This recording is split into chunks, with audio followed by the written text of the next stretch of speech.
Yo, Thought Warriors. What is up? Power Learning is on. It's Ivan Lathan Jr. And it's me, Rachel and Lindsay. Elections. Abby Phillip is on the show today. Abby's coming in a second. We're going to talk to Abby about, she did a book about Jesse Jackson. A Dream Deferred. Jesse Jackson. Yeah, it's called A Dream Deferred. You said it like that wasn't the title. Maybe Yeah. That's the title of the book. And you're doing something with her later tonight, right? Later tonight at the California African American Museum downtown. It's like on SE's campus next to all the museums and stuff. Abby's doing a talk about the book, and I'm moderating the conversation. We'll have fun talking about it. It's Jesse Jackson book. We'll also talk to her about more stuff, just like the state of the news, Curry Jean-Pierre, some of the backlash, all this stuff. Abby's great. We'll talk to her about it. But right now, it's politics time.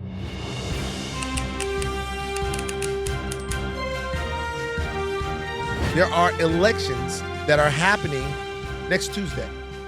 And they're happening all over the place, but there are 5 that we want to talk about. The governor's race in Virginia, the governor's race in New Jersey, the mayor's race. I don't know if you guys have heard about this, but there's a, have you heard? There's a mayor's race in New York. Have you heard this? Yeah, I've heard a little bit about it. And then, of course, Prop 50 in California. These are the ones that we're going to drill down on. So Virginia, right now, Abigail Spanberger is facing off, she is facing off with Republican Winsome Earl Sears. Now, this woman Sears is really starting to shake things up. See her call out President Obama. I did not see her call out. What did she say about President Obama? So Sears is losing the race. Yes. She is the Republican. She is the Republican. She's down 7%. She's losing the race. I don't know if you guys saw, she had what some people would consider to be I wouldn't say a disastrous performance, but if you watch the debate that she had back in the day, it's when I first started paying attention to this race. I'm like, oh, it's like they keep going back and forth. I don't know about Sears, all this stuff, whatever. Didn't hear much in the debate. She called out President Obama. She said that President Obama called upon Black men to support Kamala Harris, who is a Black woman, and chided Black men, chastised them, should I say, for not voting for Kamala Harris. Winsome Sears is a Black woman. She says Obama not keeping the same energy. Not keeping the same energy for who? For her. She says, if it's about Black women, why don't I get that same type of situation? Why are you laughing? I mean, come on. What? Winsome. Why are you laughing? Earl Sears. I mean, I think there's a glaring difference. What's the glaring difference? Kamala Harris and you don't represent the same thing. You are a Republican running in the state of Virginia. You are aligning yourself with Trump and his policies. And that is something that former President Obama does not do. So why would he do that? But I think the call out is funny. I think the call out is, I think she's making a point about the use of identity politics. Sure, of course she is. In our political discourse. And you know, I think she's obviously she understands that Obama is talking to Black men that he believes should vote for a woman or a candidate that represents their interests. I'm not so sure if he feels the same thing about Winsome Sears. I don't think he feels the same way about her. I doubt he does. Yeah.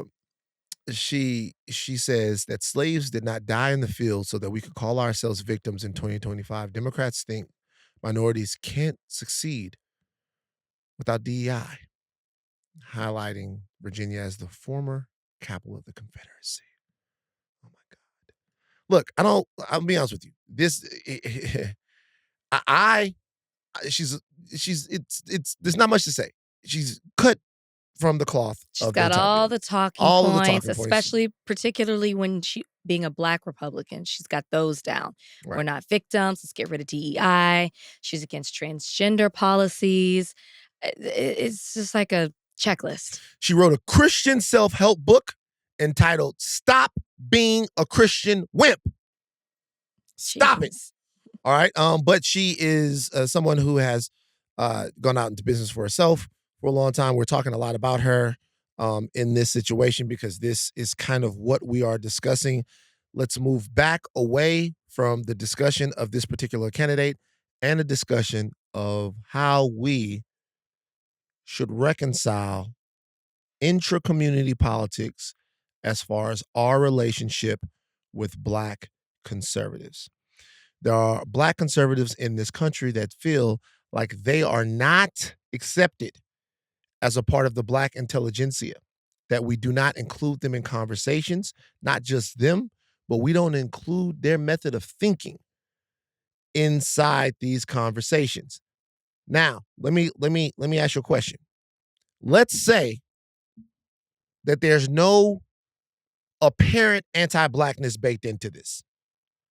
Apparent anti-Blackness. And what I mean is like, let's say you don't get the Byron Donalds, we were better off uh during civil rights or whatever.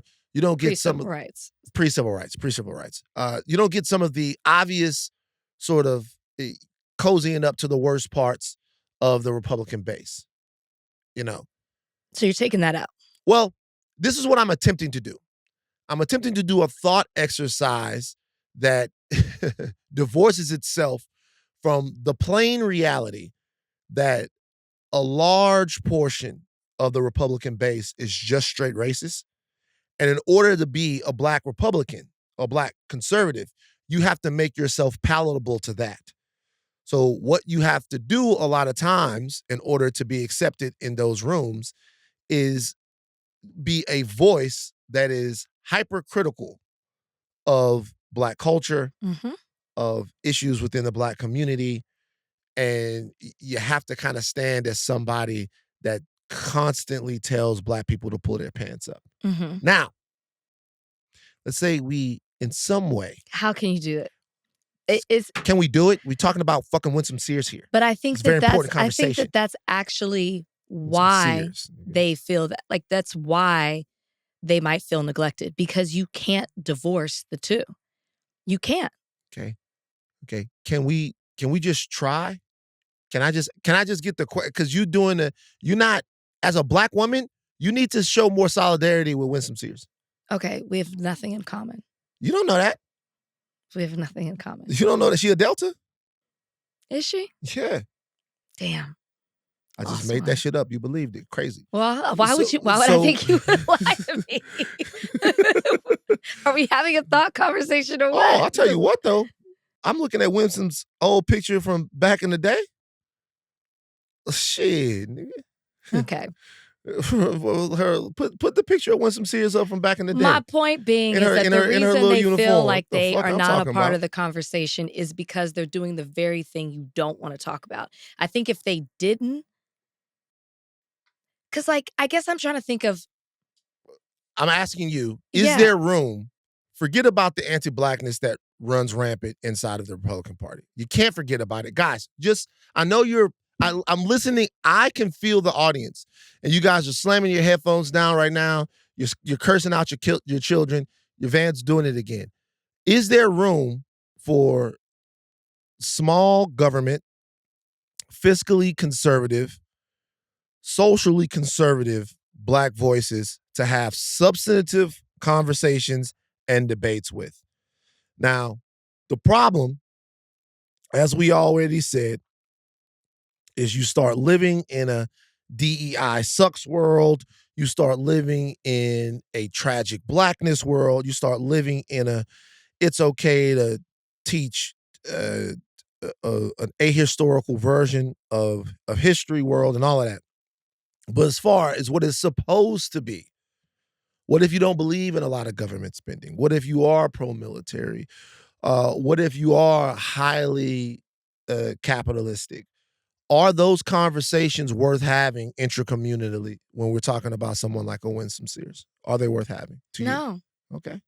Because that's just not the reality of the situation. If it was, like, if she was, I don't know, more like a Michael Steele or somebody like that, then yeah, those conversations could be had, but she's not. No, I'm not talking about her specifically. I'm talking about, is there, the dirty secret is this. It's not really that dirty of a secret, is that there is a conservative streak. There's not a conservative streak. Most of the Black people that I know, that I talk to, um, are way more conservative than they think that they are. Way more. Way more. And I contend and have always contended that if the Republican Party wasn't so hell-bent on being obviously racist, that they could court more black votes than they are even getting now. They cannot do that because their base is racist, but there is a conservative streak within Black America. There's no doubt about it. It's a conservative streak. It's based upon Christian upbringing, proximity to the church, and all of that stuff. We know this. Is it ever worth having political discussions with the Black conservatives that we know to see if there is some way to be useful in community with them? Winsome Sears is making us have this conversation. Oh, Winsome. But we're removing her from the conversation. We're removing the conversation just because she said President Obama owes her more. I don't know, Van. You don't want to do it. I understand what you're saying, but I can't divorce it from just like where we are. I get it. Mhm. Listen, we talk about having Black conservative voices on here. We've had one Black conservative. No, we haven't, because we had like Camille and stuff. We've had Black conservative voices on here, and never were we able to separate Blackness or how things impact the Black community from the conversation. It was just impossible to do. Yeah. That's why I'm struggling. I'm not trying to be difficult. I'm really struggling on how to answer it, because even we have tried to do that, and it's just impossible with where we are right now as a society. Yeah. It seems But like you were right about the conservatism. There I go. It's always one word within the Black community. It seems like, though, we'll move off this race because, Spanberger's up about 7 points right now. It looks like she is going to win. And that's great, because now a Democrat will be governing. It's not great. I don't know if it's great. Well, she's why? Because she's moderate? More Yeah, of a I moderate mean, Democrat? You rather Winsome? You rather Winsome? I don't rather Winsome, but I don't know if it's great. I had a conversation with It's somebody. better. I mean, it's better.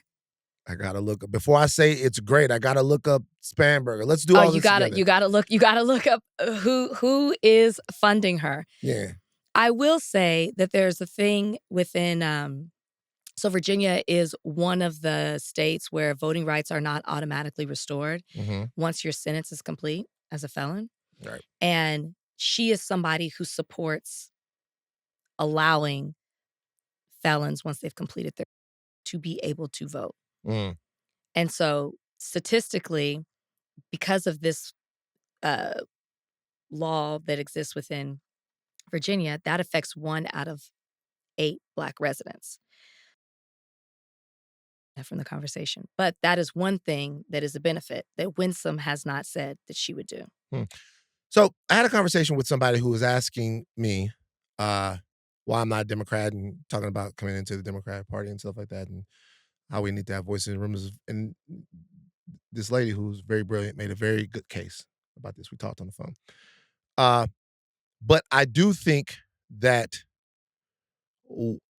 one thing that I'm trying to get away from is kind of what we just kind of did, which was, it's good because the Democrat is winning. It's better.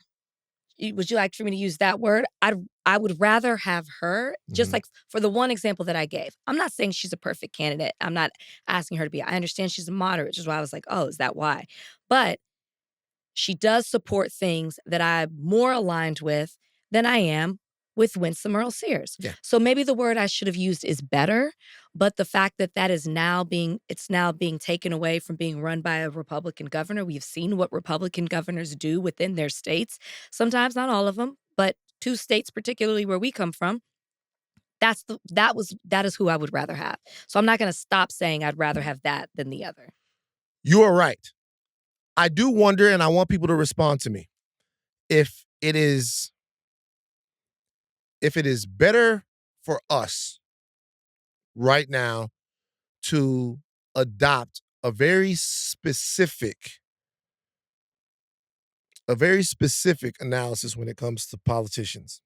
Meaning, maybe we don't knee-jerk and assume that it's better, because the Democrat wins. It is.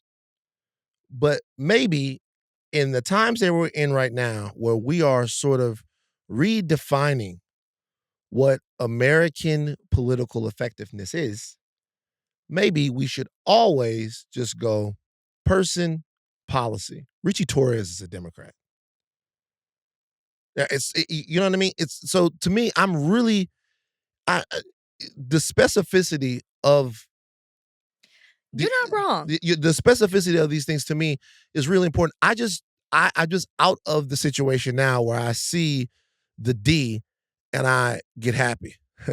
But I feel like that's the point you always wanted to make. That's where you always wanted It to never take really this. made me. You I'm not saying that it don't make you me always happy. wanted to get to that That's punchline. not what I was trying But to my say. point is, you're right. You're right in what you say, and that's why I say, well, if we remove the party, I can still look.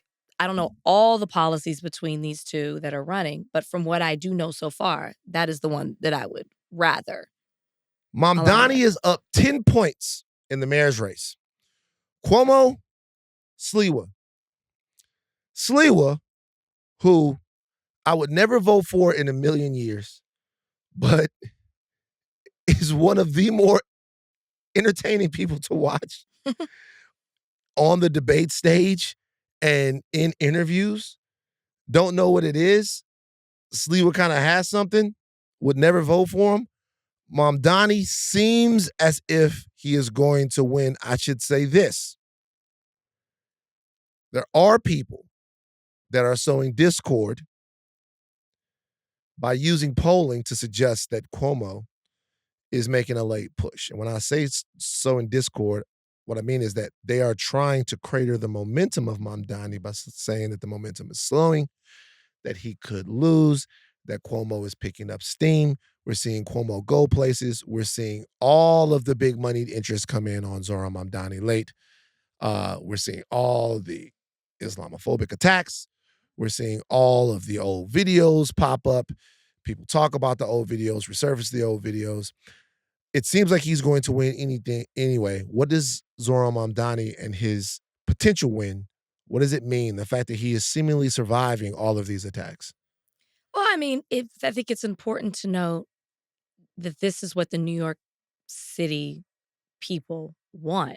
And I think that, we talked about it, and we're going to continue to talk about it, but we've talked about it at great length on the podcast. It's something to pay attention to. It's something that there's momentum within the party. It also shows, as we talked about last week or last episode, whatever it was, with Hakeem Jeffries and him now saying that he supports the Democratic ticket, not Mamdani himself.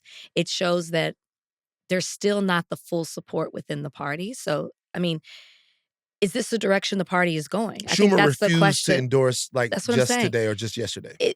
It feels like this is where the direction of the party is going, and it feels like with the old heads, as we've talked about, there's the pushback from them. There's the they're being hesitant to support him, and if they are supporting him, it's a strategic move to solidify their place within the party, not because they actually want to necessarily work together or they support the policies of Mamdani and politicians that align with him. I had a conversation that was very interesting. I had a conversation with someone that this different conversation I had, somebody completely different. That is in no way what I would call like a crazy aggressive Zionist. Jewish guy from New York that I know. Calling to talk about something else.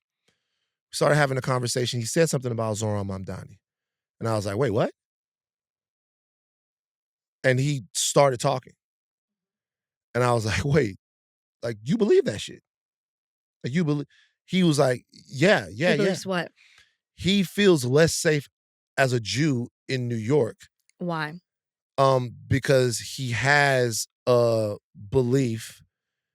It seems to me that he's honestly believing the Oppo research and the opposition narrative about Zohran Mamdani, like hook, line, and sinker, almost everything. And we're having a conversation. I just go, wait, so do you think Mamdani is a terrorist?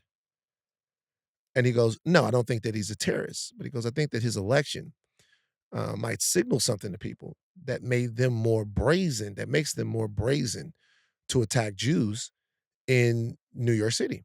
And I was like, this is such a magnificent leap. Is there anything that is undergirding this fear that you have? Is there anything that you see?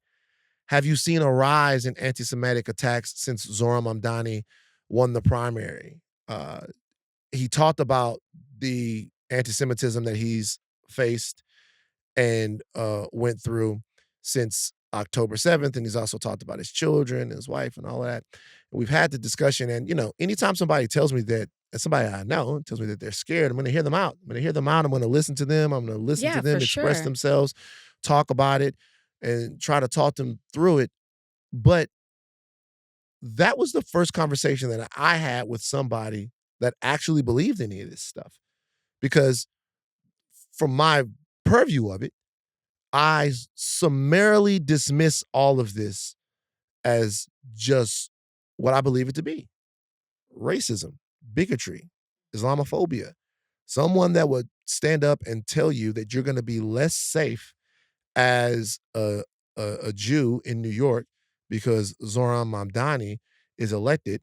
I look at that as weaponizing the fear and the panic that people had after 9/11, the fear and panic that people had after October 7th. I look at that as weaponizing that for a political outcome, right? I can see that, right? I can see all of that stuff. But also, I'm so drilled into all of this. I see the nuance in terms that maybe even like we talked about globalizing the intifada and what the term means and how it was said and how it's taken. And And that's a lot of what I've had a conversation with someone before, and that's the first thing that they threw out to me when it came to Mamdani. right. So for when you have that conversation and people are talking to you, and I was like, well, what do you believe intifada to mean?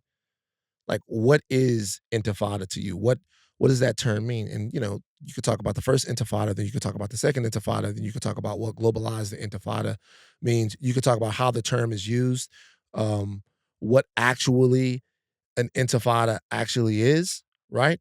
If it means struggle, which struggle can be peaceful, struggle can be economic, struggle can mean boycotting, it can mean marching.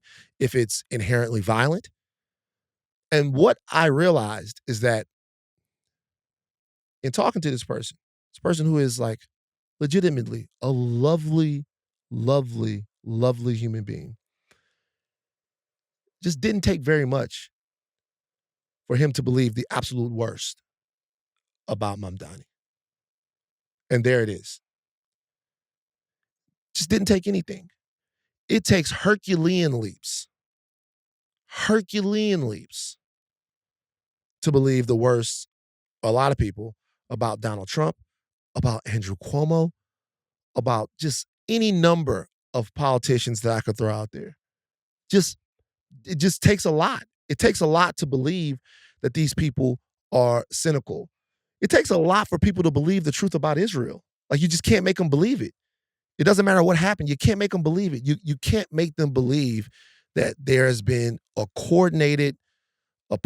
been a coordinated military occupation and oppression that's existed for as long as it's existed.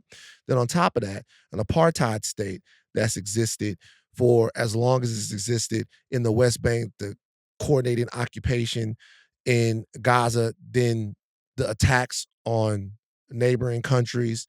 You can't, it doesn't even matter what Smotrich or Ben Gvir would say. If they're in the government and they say it, well, there are lots of voices in the government. They don't control everything that's going on. You just can't make them believe it. There's nothing. There is a belief that there's an inherent good that comes out of that and that there's an inherent evil on the other side. And I don't know how to talk past it. I don't know what you're supposed to say. And when I'm having this conversation, it feels like this this is somebody who I love and trust. But I can't help but feel like but go, that's what they say about me, right? Like you know that in this society, people are waiting for me to make a mistake so they can go back and say, this is who this person always is. I existed at TMZ for 9 years and was the big brother to the office. was the big brother to the office, was the big gregarious teddy bear that everybody wanted to. And the first opportunity they had to make me look like an aggressive nigger thug who attacked one of his coworkers, they took it and motherfuckers went with it. And I'm like, yo, it's Van. I literally was like, yo, it's Van. Remember me? Hey, it's Van.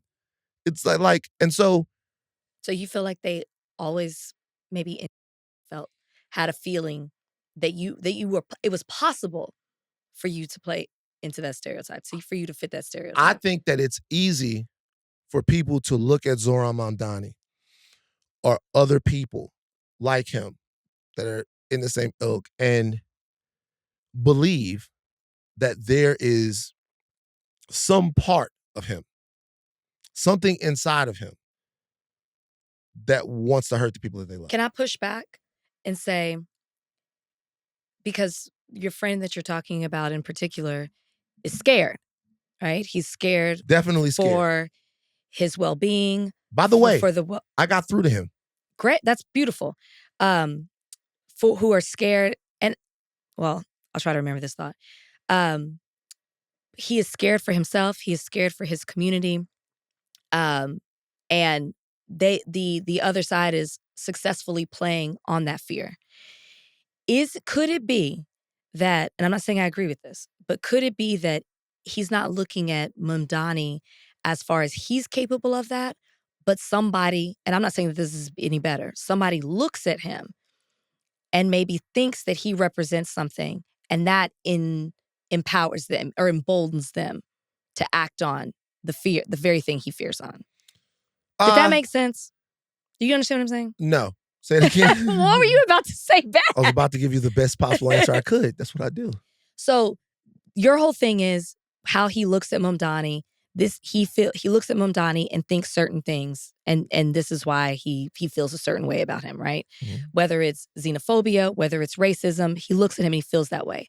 I'm saying, is it possible that he's fearful for himself, for his community, that it's not necessarily Mamdani that he thinks is that person? It's that somebody looks at him and says, oh, he emboldens me to act on. Yeah, that. I think that's and I'm not saying that that's better. I'm just saying, rather than taking out Mamdani like, oh, he's the bad person, it's that somebody else might look at him. And I'm not saying I agree with that. I'm just trying to reason his thinking. So Mamdani is going to win, and a lot of the younger Jewish voices in New York support him. He's polling really well. I do think it's an interesting opportunity when we talk about several different aspects of his candidacy to look at them and how they reflect culture, right?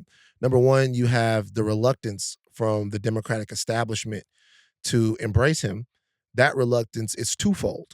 It's one, that he is a direct and vocal critic of Israel, and so many of them can't be because of who pays them, right? Secondly, is just the set of politics. The set of politics are, at least in their intent, anti-capitalist.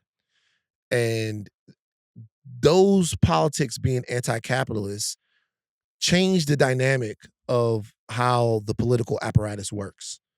Because if, in fact, you do things that are anti-capitalist, then you kind of kick in the nuts moneyed interests and who can be bought and how.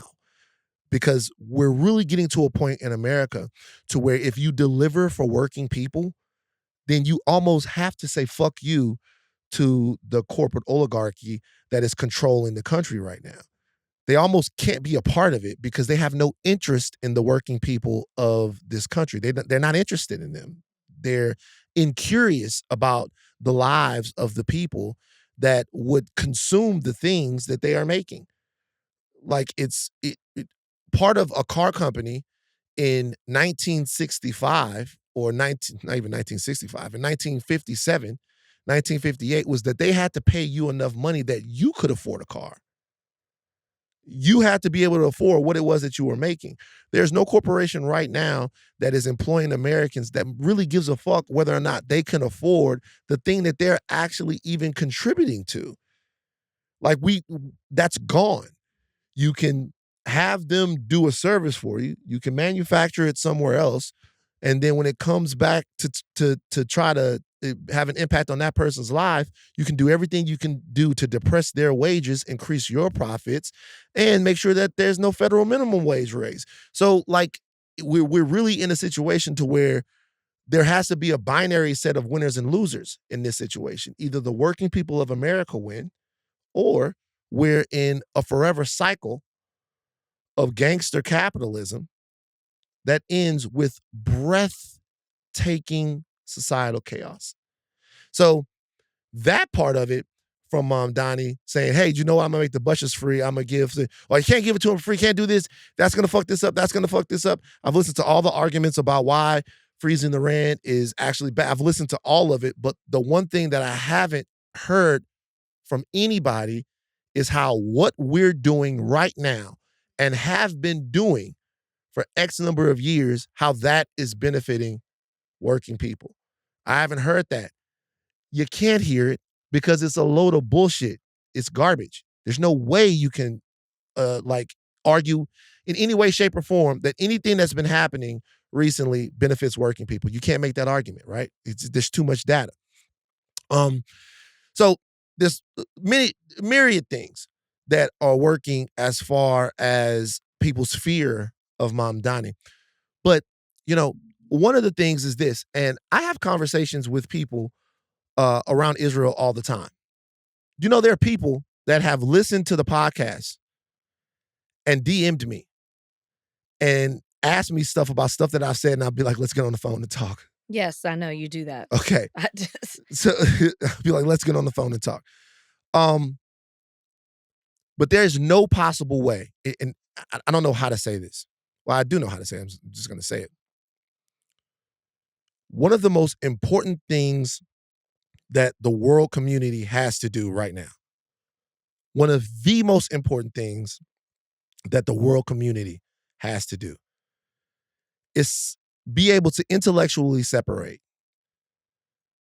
the country of Israel from the culture, the safety, and protection of worldwide Jewry.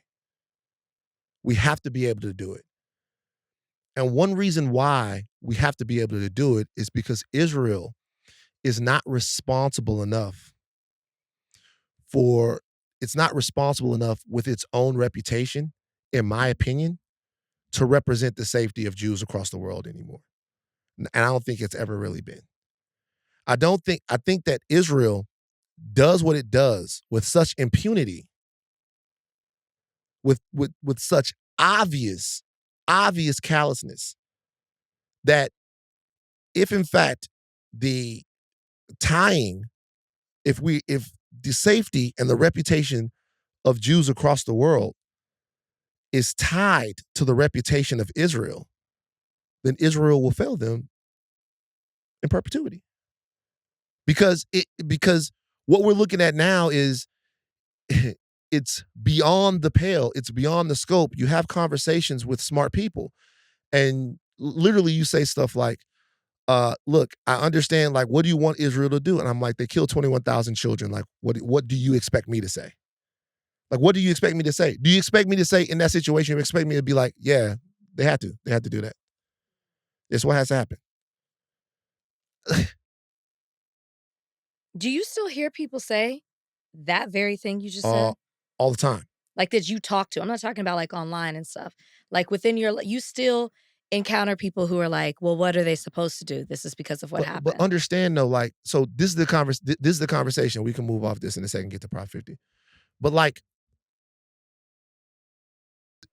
the history of who they are is of a people that have been slaughtered wherever they've gone, right? So some of the people that you talk to, you know, their grandparents were in the Holocaust, and then somebody fled somewhere. Sometimes Israel is like the third or fourth place that they went, right? And so you're listening to them, and you're doing two things. You're holding a political reality in your left hand, and in your right hand, you're holding an emotional truth. And the emotional truth is we're afraid. And the political reality is there were people living there. and that is the central truth. The central truth is, yeah, everything that you're saying, but there were people already living there. And so, like, in having this conversation with as much compassion and moral conviction and courage that you can, especially when it comes down to somebody like Mom Donnie, at the end of the day, you kind of got to be like, I understand that you're scared. I understand that there's fear. I understand that all of that stuff is real. It has been real. You've heard the stories, you've heard stuff, and then it came true. You watched it come true. You watched it come true. You watched it happen. At the same time, that foreign government in its actions before October 7th, in its actions after October 7th, just doesn't seem to care about the reputation that you have, but you care about theirs. So the Mamdani thing is actually, it's not a small deal. It's a sea change that he could win in New York. He could win in a place that has that type of influence from Jewish culture. It's actually a sea change. And that he could be, I honestly think that there are some people, and I don't know that I'm not saying anything novel, that there's some people that went, you know what? This guy stood on the stage and he went, I'm not visiting any foreign countries. Like, I'm gonna take care of New York. I'm not in any way I'm not going to say something because I have to say it in order to win. And if I lose, fuck it. That plus all of the other things that speak directly to working people. It seems that there are two truths right now that are operating in the New York mayor's race. One is that the city is too expensive and people want somebody that speaks to affordability. Two is that people are just tired of pretending like there isn't a rogue government in the Middle East killing people. And once again, it like when I say that, I understand the context. I understand October 7th. I understand the horror. I get all of it. I understand it. But what I'm also talking about is a flat line of history that goes back not even to 1948, but goes back to the late 1800s when Theodore Herzl had a vision of a settler colonial colony in Palestine and was very open with him and other people about the fact that they were going there as settler colonialists. And there was never any, and the whole, and you can say whatever you want to say, that maybe they should have accepted the partition plan. Maybe they should have, there's all kinds of stuff you can say and all kinds of stuff you can talk about. But just one truth is that 800,000 people fled their homes. They were never able to come back. They've been occupied since 1967. And unless there is some way, some hope of actually addressing what is one of the biggest crimes of the last 100 years, then we'll be in a perpetual cycle of violence. And it don't matter who the governor of New York is or the mayor or whoever. All right, that was too much. California, Prop 50. Oh, it looks like it's going to pass, Rachel. 57% I saw that. support. You're into this because you was into Gavin. You like the cut of his jib. The cut of his jib. You like the cut of his jib. Listen, is Gavin Newsom single? No, he's married. Oh, is he? Who's he married to? Mrs. Newsom? He literally talked about his father-in-law and had he tears. Sure did. He got tears. He was about to cry. Tears. Because he married into a Republican family.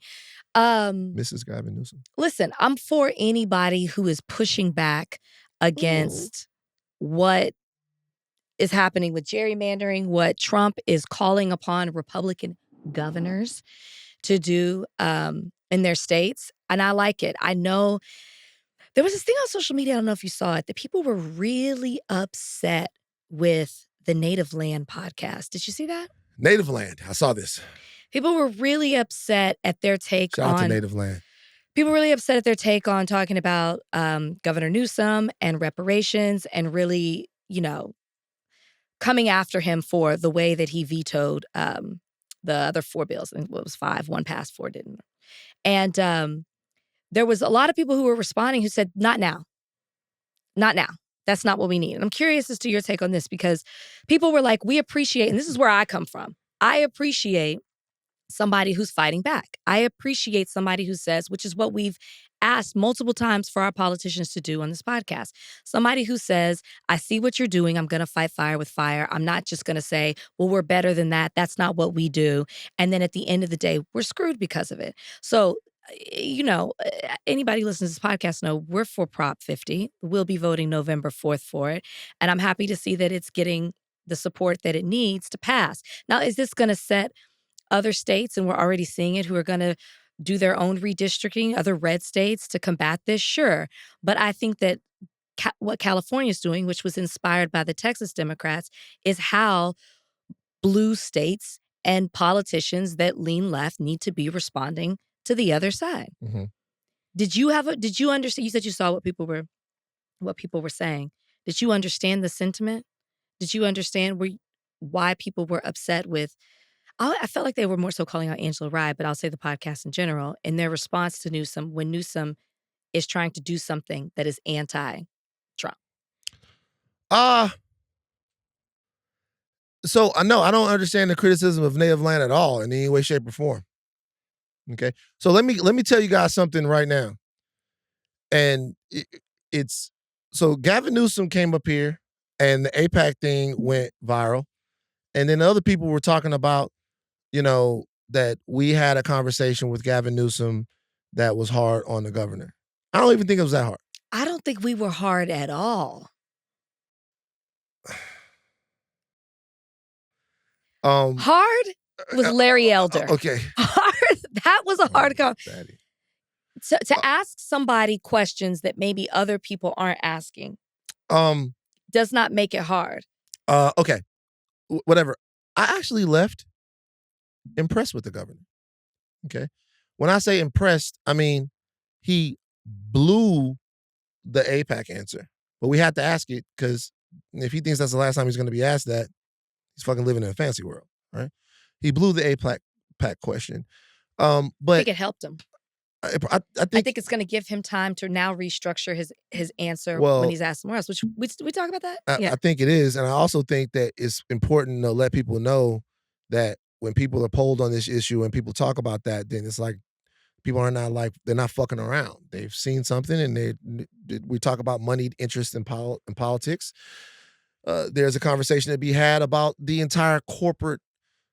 We just fucking did it. We just fucking did it. Look at it. So this is what I'd say. No, I don't have any problem with what Native Land did in any way, shape, or form. No, and I hope, and we talked about this a little bit.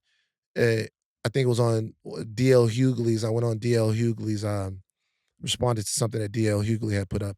I hope that people understand this. It's like there's never a wrong time to advocate for the freedom of Black people. There's never a wrong time. But there is a lot to be gained from convincing you that there's a wrong time. There's never a wrong time. Never. Never, ever, ever. There's never a wrong time to say, what about reparations? There's never a wrong time to say, what about justice and policing? There's never a wrong time to say, what about? Never, never. There's never a wrong time. But there's a lot to be gained from convincing you that it's not the right time to advocate for you. Sure.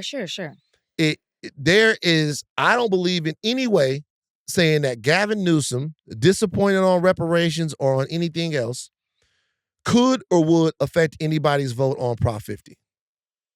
I don't. It shouldn't. I don't. I don't think that it would. But even if it did, you guys, how long you gonna wait to be a person? I know you're scared. I'm scared. I sat on my phone, doom scrolling last night, watching videos of ICE fuck over human beings. I'm watching Black people afraid, upset, don't know how to move. I'm watching Black women being taken out of the workforce. I'm watching so many things happen. I'm watching firings and layoffs at places where Trump has basically stacked the deck to make sure that his cronies run networks. I'm just watching dysfunction, racism, xenophobia, sexism, just extrajudicial killings off the coast, kinetic strikes on boats. We don't know who's in the boats. They say they're drug dealers. Didn't they just say trust us? I'm just seeing large-scale power grabs in a way that I actually haven't seen before. And I get the fear. I get the fear. I get it. What's the one thing that we can do to make sure that there's not more of this? And everything seems like it is the thing. The government shutdown seems like it's the thing. It seems like that is one thing. We got to see the Democrats stand up. The government shutdown seems like it's the thing. Prop 50 seems like it's the thing. That is a structural thing that Democrats can do in order to make sure that there's not a greater power grab from Trump and his cronies. So we got to support it, right? There's just never a good time to shut up. And I don't know how to be in community with my people enough to express that in a way that takes into consideration everything that everyone's going through. There's just never a good time to be like, we don't have to worry about us right now. They'll get to it. Let's do this first. We've done that. The thing is, Governor, this is the way you do it. Hey, Governor Newsom, we're going to support Prop 50. We're going to support your fighting for us. We're going to support that. And by the way, we want to let you know that we've been living in California or Alabama or Maryland or wherever for a long time, and they've stolen our resources and we want them back. And so when we support you, we are then putting our trust in the fact that you will support us. And if you don't, we kicking your fucking ass. That's it. That's the line in perpetuity. You could be mad about it. You could be upset about it. But if you don't have the gusto to stand up and ask for what you want, if your freedom has to be whispered, you are a fucking slave. And I'm not one of those. And I'm not in any way, I'm just not. I'm not one of those. I understand you guys are scared, but I'm not one of those. So what you want me to do? What you want Angela to do? I got plenty of disagreements with the Native Land podcast. Sure. Like in terms of politics, I'm probably to the left of them on a lot of things, but I know one motherfucking thing, that they care about Black people. I know that for fucking sure. Well, listen, we did a podcast, and then the very next week we did another podcast where we talked to a local politician about reparations and Governor Newsom and the fact that he vetoed it. Both can be true. Both can be true. You can require him to support reparations in the Black community and also vote yes for Proposition 50, which I get more ads for no. And that's because the way your shit No, goes. on TV, not just on That's where your shit goes. I'm like, man. You know what? I see you know what Arnold that is? Schwarzenegger one more time. I'm like, what? I know what that's because. Why? That's because of Brian. That's because of what Brian was watching. The algorithm No, hasn't that changed house yet. is cleansed. Nah, it's not. That house is cleansed. It's not there. Last time I was there, I saw an ab roller. No, you did. It was just lying around. And that house is Last cleansed. time I was there, I My was like, mom came. She put oil on the door handles above the doors. nah, man. We saged. That nigga got It's got Palantir new in this shit. energy. Yeah. No, that house That's why you're getting is them gone. fucking. He's gone. So it looks like Prop 50 is going to be supported. The question is, what are the other states around that will support it? There's some problems in Maryland. We having Wes Moore on the podcast in a second. We are? He's you coming. Manifesting? He's coming later on, and they say he's coming. Okay. They say, well, now he's got to come. Yeah, now he's gonna. They say he's coming. We're gonna have Wes Moore come on the podcast, but that's the deal. That's kind of the thing that's going on, that's happening, as far as with Prop 50. Look, I get, there's never a wrong time to say, hey, just last thing I'll say about the reparations thing. My big papa, my dad's grandfather, my father's grandfather, who raised my dad, worked the land. He worked the land. for years and years and years and years and years and years and years. He tilled the soil. He cut the sugar cane. And he was denied. He was denied ownership. He was denied economic justice. He was denied. My big mama was denied. All of these people were denied. And the ones that weren't denied were defrauded. Heirs property, contract buying schemes, white terrorism, all of that. Intentional. You can't tell me when to speak up for them. You can't tell me when to ask power what they're going to do to make that right. Like I'm sorry. You can't tell me when to do that. I'm going to do that. If you don't want to, just be cool, but you can't tell me when to do that. So that's the end of it. Like, vote for Prop 50. Vote for it. Vote for it. It's important. Reparations, though. And at least That's it's you. on the ballot. He's given us the opportunity to make the decision. It's not what happened in Texas. You can now watch Higher Learning on Spotify and The Ringer's first ever television channel, available exclusively on Samsung TV Plus, the subscription-free streaming destination bringing you the best of TV. Rewatch some of our greatest hits, including live shows, interviews, and more on the all-new all-day Ringer channel. You can also settle in and catch up with some of your favorite other Ringer favorites, including the Rewatchables, the Ringerverse, and the Big Picture. To watch, open the Samsung TV Plus app on your Samsung TV or Galaxy mobile devices, navigate to the Ringer channel, and boom, you're in.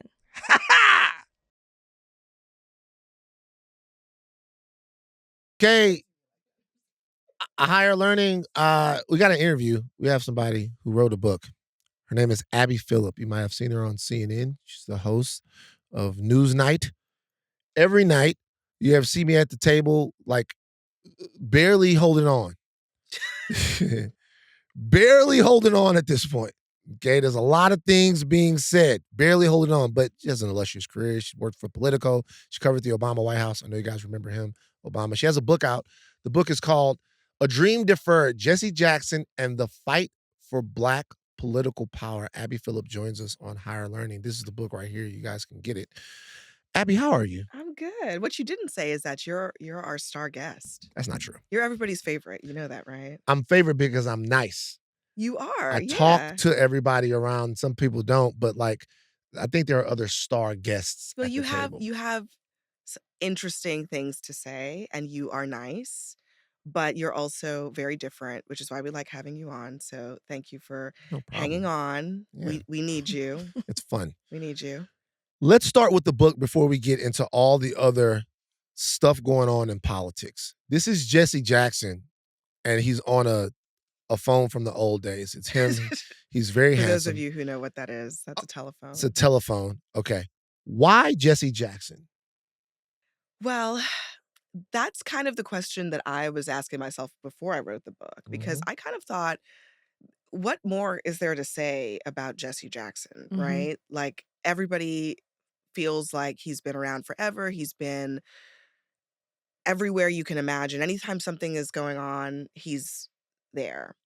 But I do think that this part where he ran for president, and also the coattails of that, the impact of that, is much less understood. And when I was covering 2016, and Bernie Sanders was running, and he seemed to come out of nowhere, and everybody was like, where did this come from? How is he doing so well? Why is he so popular with young people? Well, I also had a lot of people telling me then and in 2020 that that's because he was sort of a follow-on from Jesse Jackson. Hmm. And I felt like a lot of people didn't know that and Sure. didn't recognize that. I didn't know that, really, or acknowledge that. And so it just felt like a gap in history that could benefit from some perspective, could benefit from some actual reporting and talking to people who were there, because there was just not a lot of attention paid to Jesse Jackson in the sort of mainstream media at the time, because they just thought that he was just kind of this gadfly person running for president who was never gonna go anywhere. And he didn't win, obviously. Mhm. But his campaigns had a much more lasting impact than all the other campaigns of those times, you know? So, it's a gap in history, and it needed to be kind of explored. Do you think that we've gotten away? I'll just ask you this from our perspective on Jesse Jackson as a serious contributor to the American political discussion. And what I mean is that if you were born at a certain time, then Jesse Jackson was a fire extinguisher. He Right. was the guy that was going to show up when something went wrong. The ambulance He chaser was gonna be in thing, front of yeah. cameras, and there was almost an unseriousness to Mhm. that that might have overshadowed some of the more serious parts of his legacy, not just in civil rights, but in American politics. Do you feel like he is now some way becoming underrated? Yeah, I do. I mean, and look, this is not a sort of argument to lionize him or, paper over any of his um mistakes or shortfalls or character flaws or whatever. It's just an argument to say that he's consequential.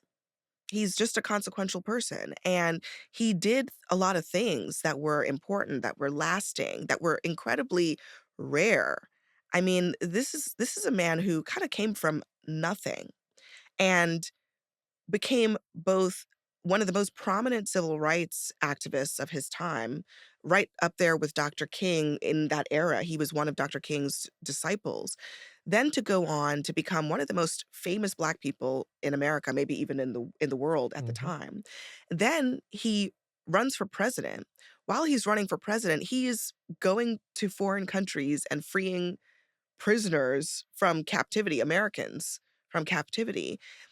It's a narrative that is highly unusual and does not get acknowledged for what it is.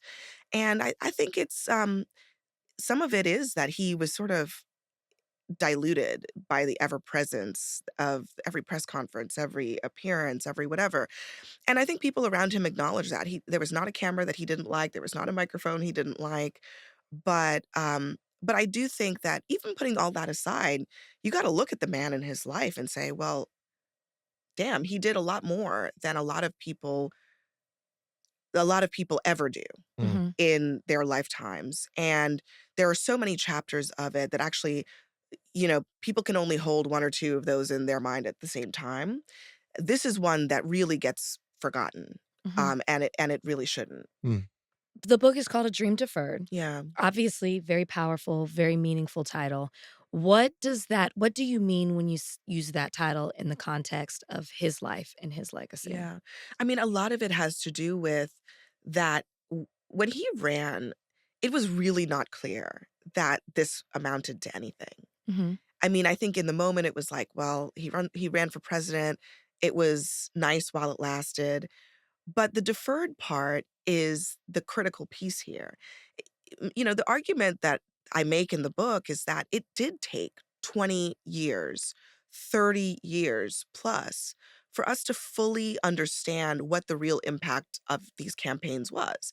Because until you get to Barack Obama, you don't really understand how important it was that Jesse Jackson ran, changed the rules of the Democratic Party, and fought for outsider candidates to have a shot at the nomination. Because Obama just wouldn't have been the nominee had Jesse Jackson not done that. And we didn't realize that until there was an outsider candidate like Obama who used that opening to Mhm, become the nominee. And then you have what came next. You have the message of economic populism. You have this Democratic Party that is the rainbow coalition that he envisioned. At the time, it really wasn't so much. But now we just take for granted that Democrats boast that they have a party that reflects the whole country. Well, that's also largely because of Jesse Jackson. Populism and Bernie Sanders and AOC, those are all messages that Jesse Jackson put on the national agenda. And so that dream that he had of the politics that he envisioned for the country wasn't made a reality when he ran, but it took a lot longer for it to actually come into fruition. In your view or your point of view, what dream remains deferred in American politics, particularly I I with think Black? we're still struggling to come to terms with our multiracial reality. that's the biggest conflict in our country right now, is that we have a diverse country, and about half the country doesn't like that, and the other half does.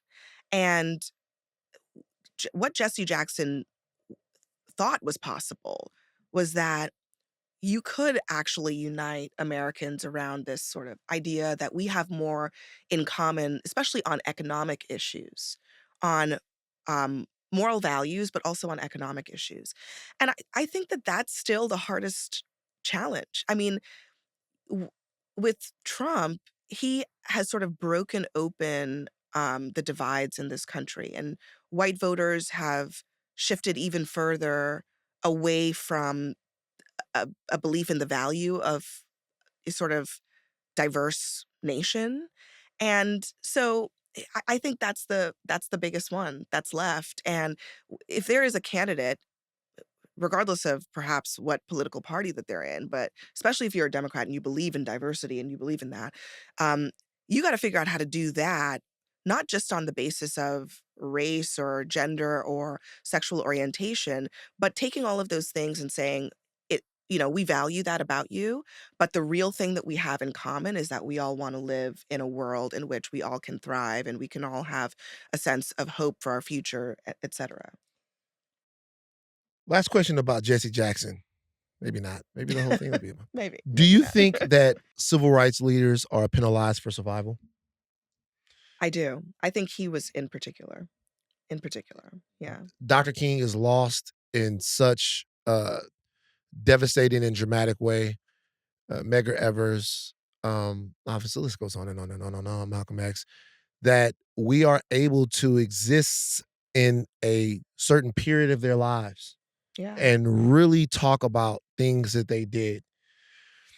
And if you live long enough, you do other stuff. Mhm. And if you're Black, they keep looking for reasons that the stuff that you did before wasn't genuine or that it was cynical.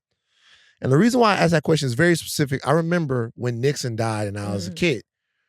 I remember like just the way they talked about it. And I remember learning things about Nixon after when he passed away. Like, oh, Nixon opened up China and Nixon did this and Nixon did that. Mm. I remember my dad looking at the TV going, God damn, is anybody gonna get to the you know what I mean? Or Jimmy Yeah. Carter had the opportunity. Jimmy Carter's a great guy, had the Yeah. opportunity to, but it seems like there's a different set of circumstances Yeah. for Black civil rights leaders sometimes, that the longer they're alive, the more their time kind of gets diluted a little bit. That's such a smart observation, and something that when I was writing the book, it came up a lot because I think, first of all, just grappling with life and death, Mhm. for these types of figures. Jesse Jackson's whole life, there was the shadow of death over it, right? His children told me that. They were always afraid that he would never come home. They were always prepared that, like many other prominent Black figures, he wouldn't make it to 40. He wouldn't make it to 50. He's made it now to 84 years Mhm. old. And because of that, his life has had a lot of ups and downs. He's made mistakes. We found out about them. He's Yeah. done a lot of things. And I think for that, people get to pick which parts they like and which parts they don't. And the narrative kind of gets harder to shape in a way. And so, yeah, I mean, I think Jesse Jackson has lived a long life, and because of that, it's not easy to put him in a simple box. Right. And I think people would it's just easier to take a small chapter of a man's life and say he was a hero. And I'm not suggesting that those people are not heroes. I'm just saying for regular people, they're like, it's easier to think about them as a hero when you only have to think about one part of their life. Mm. And I also just think that part of the story of this man, and a lot of men, frankly, in public life, is that they are humans. They are flawed in a lot of different ways. And even our heroes are flawed. Yeah. And understanding that and accepting it and not allowing that to overshadow just the reality of what they actually did when they decided to go out there and do things that most people don't even get off their couch to do. It's important to have some perspective on that. Mm. And, I mean, I think Jesse Jackson is also the type that he just likes to be in the public eye. And, even when I was interviewing him, this was over the last 4 years or so, he had Parkinson's, but just would not slow down. He was on airplanes every week and going all Wow. over the country. And he just never wanted to fade out of the spotlight. And for some people, that's a negative. But I think for him, you could argue that it's his validation of his survival. I mean, he gets to do that because unlike so many people that he knew, they didn't survive They run around. past their 30s, Yeah. you know? You got to talk to him in working on this book. Was there anything that you learned about him that surprised you while you were doing your research? Yeah. Anything interesting? I'm curious if there was anything that you decided to keep out of the book, Mm. maybe out of respect for his legacy, or maybe to protect him in the way that because as we're talking about the perception that people may have had I of would him. say, well, first of all, on the part that I think surprised me, I did not, when I was, this book, as a political reporter, I wanted it to be about these campaigns and about kind of what was going on in those campaigns. And I think the part that was so intriguing to me was that he spent a lot of time around white people, white farmers. He went down to Texas to speak at Farm Aid Oh, yeah, with farm aid. Willie Nelson Yeah. in the mid 1980s. Um, and I just think people don't think of Jesse Jackson in that way. Mhm. They think of him as the guy who's always talking to and for Black people.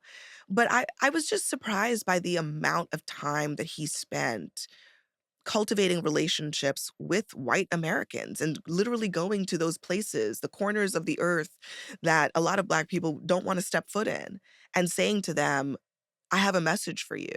And I think that is one of the most underrated parts of his legacy. Also, the stuff about the degree to which he actually was very successful in this sort of citizen diplomacy piece. Again, not something that gets talked much about. And honestly, it's like all of these things about him that I think make him the subject of criticism. I just ask myself, if someone else did that, would we criticize it or would we praise them? Mm. And the fact that he went to Cuba, he went to Syria and returned dozens of prisoners, political prisoners, and prisoners of war to the United States, and we just act like that never It's happened, brave, impressive. is Yeah. it's just something that most people don't do. And in terms of keeping things out of the book, I mean, I would say that there were he's had a lot of chapters, so I don't know that there's anything that I kept out to protect him because w it mentioned in the book are things that everybody knows happened that, the extramarital affair, um, in the 2000s, the rumors of them in the 80s, those are in the book. The relationship that he had with other civil rights leaders after Dr. King was killed, that is an incredibly controversial chapter and one that you can't skip over. It because it explains so much about why he is the way that he is, why his relationships in the Black community are what they are. And so the book dives into that and relays the whole back and forth in that messy situation. And so there are I tried honestly not to skip over things that were controversial because you can't really, the controversy is the point in a way. Like that's part of the story. If you skip over it, you're kind of missing the story. On to Trump. How I was I have so many great friends at CNN, and it's actually a very warm place when you go up there, talk and all that stuff is great. Question, how do you reconcile the damage that I'm sure you see the Trump administration doing with the fact that that damage is probably good for your job? I don't know that it good good for CNN or the media. It's probably good for NewsNight. Oh, the show. Okay. Yeah. Do I you first of all, mean, do you even think that that's true? I I don't I don't know. I mean, I don't know that I think that's true. Okay. I mean, I think in the first Trump term, I thought that was objectively true Mhm. of the media. He created this big interest in politics because people were just aghast at what was going on. I think that is much less so now. Oh, okay. Mm. Much less so Are you now. guys feeling I less of think a Trump effect? Because in that first, people were 100%. bullied. Don, Chris, all No. of that. It's not happening the same way I anymore. think people Hmm. are very fatigued by this media environment. Mm. And so, the Trump chaos or whatever, the constant things this time around is not bringing a bunch of people into the conversation of the national political conversation. I Mhm. think a lot of people have turned off the news. A lot of people have Mhm. checked Yeah. out. You know that to be. I mean, do you hear that from people? Because I Do hear I it hear all the what? time That they're that they're exhausted. exhausted. Yeah, Yeah. yeah. I Yeah, get I don't yeah, exhausted. I guess I don't really hear it from them because when people call me, the people that I know, when they call me, they're always asking me about something. They're always calling me up, like homeboy call me up, "Yo, Van, yo, what is a continuing resolution?" And I'll be like, "Well, That is a that's" good question. but you know what? He's Yeah. my homeboy Ryan, he's watching the shows, and every now and again he hears something. He's like, "What is a continuing resolution?" We'll talk about it for a little while, and then we'll get back on Wimby. But it but so I'm saying is that kind of stuff is happening. It seems like whenever I'm at CNN, there is always something that I'm like, how am I going to talk about this without getting Mm. angry? Right? Like, how am I going to have this conversation sometimes about something? Like, I'll bring something up. I lost my temper the last time I was on there. I was back and forth with Scott, and the report had just come across that the kids had gotten zip tied, right? And I looked over the table and I said, can you just denounce the zip tying of children? And he couldn't do it. Mhm. And for me, sometimes I get to a point where I'm on any show like that, where I'm wondering, is there purpose to the conversation that we're having? Yeah. Right? If we don't have sort of a base level of decency, and I'm not the moral arbiter of people, and I don't tell people how to live. I'm not that guy. That's not me. I'm not your pontiff or anything like that. But if we can't, do you feel like sometimes that these conversations aren't valuable and they're kind of just for TV? Um, I do definitely feel like sometimes they're not valuable. It doesn't mean that I'm like, wash my hands of it, we're done, Right. right? I think that there are just some conversations where you're not getting anywhere. Right. And what's the point? And that's okay. Because it's not like I don't think that the purpose of conversation is for every single time for us to come away from it holding hands and singing kumbaya because we agree. Mhm. Right? Because I don't think that is possible. I don't think that's a reasonable expectation. And so when we do have those conversations, and I remember that obviously, and I think that was frustrating to not just to you, but to a lot of people, because I do think that there is some sense that you can't ever concede anything, especially on the Trump side. Mhm. And I don't I think that is not a constructive way of operating in a conversation or in politics. So I don't like that. I'm Do you know just what it like, is, Abby? You know what it is in actual function? And I hate to say this, in actual function, it's a fascist tactic. And I To know that not people concede. that is a specific political fascist tactic that arose out of the post World War II Mussolini blood. It's a fact. Never concede anything. Be whatever you have to be. Only the nation matters. And I hear and see that all the time. And this is not to call anybody specifically a fascist, but it does get to a point to where it sometimes seems like we can't have basic conversations about humanity anymore, which means that we're kind of all doomed. okay, so look, I think that you're right that the problem is that when it comes to humanity, to decency, to just, these are people we're talking about, right? Mhm. Why can't we just put that front and center and put our political obligations on the back burner?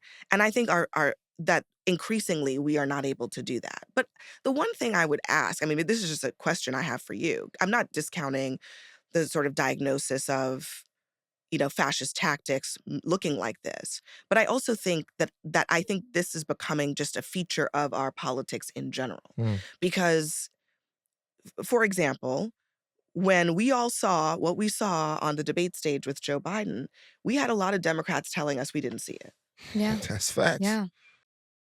And this is not a false equivalency argument because I know people are going to think that that's what I'm doing here, but I'm just saying that this stuff is contagious. When we don't allow our common sense hats to be put on, when we're not willing to tell the truth because we don't want our team to take a hit, that's when the whole system gets eroded. And so I don't just see it on the right. I Mm. think it is very acute on the right because Trump is completely unforgiving of dissent in his orbit. And a lot of people feel like if they want to be good with him, they have to be lockstep. But I also see it there. I see the temptation to do that arising on the left too, and they're actually doing it in some cases. This main candidate in who has the Nazi tattoo Graham thing, Plattner. Graham Plattner. I mean, this is what I'm seeing and hearing Democrats saying, which is we can't give in. This is bad, but we can't give into this. By giving into this, we are giving them a reason to attack us, giving them an opening to win. And I asked this question on the show last week, like, at what point are we going to say we can't do this in our politics anymore?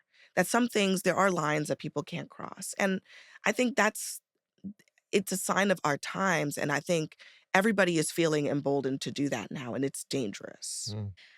Not something that you just said, you talked about things being constructive on your show. You talked about, um, sometimes the rhetoric and the feeling being contagious on both parties. For you, and I know that, like, sometimes people come at you and the show for platforming certain people, and we have this conversation on our podcast all the time of should we, shouldn't we have these voices, and what's our responsibility. For you, if it is about being constructive and there is this fear of certain rhetoric being contagious, what's the line?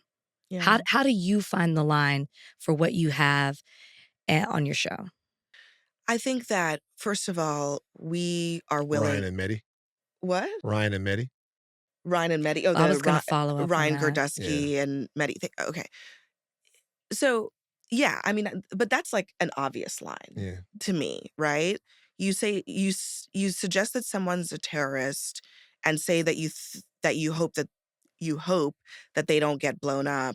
Obvious line. Okay, you've crossed it. You're done.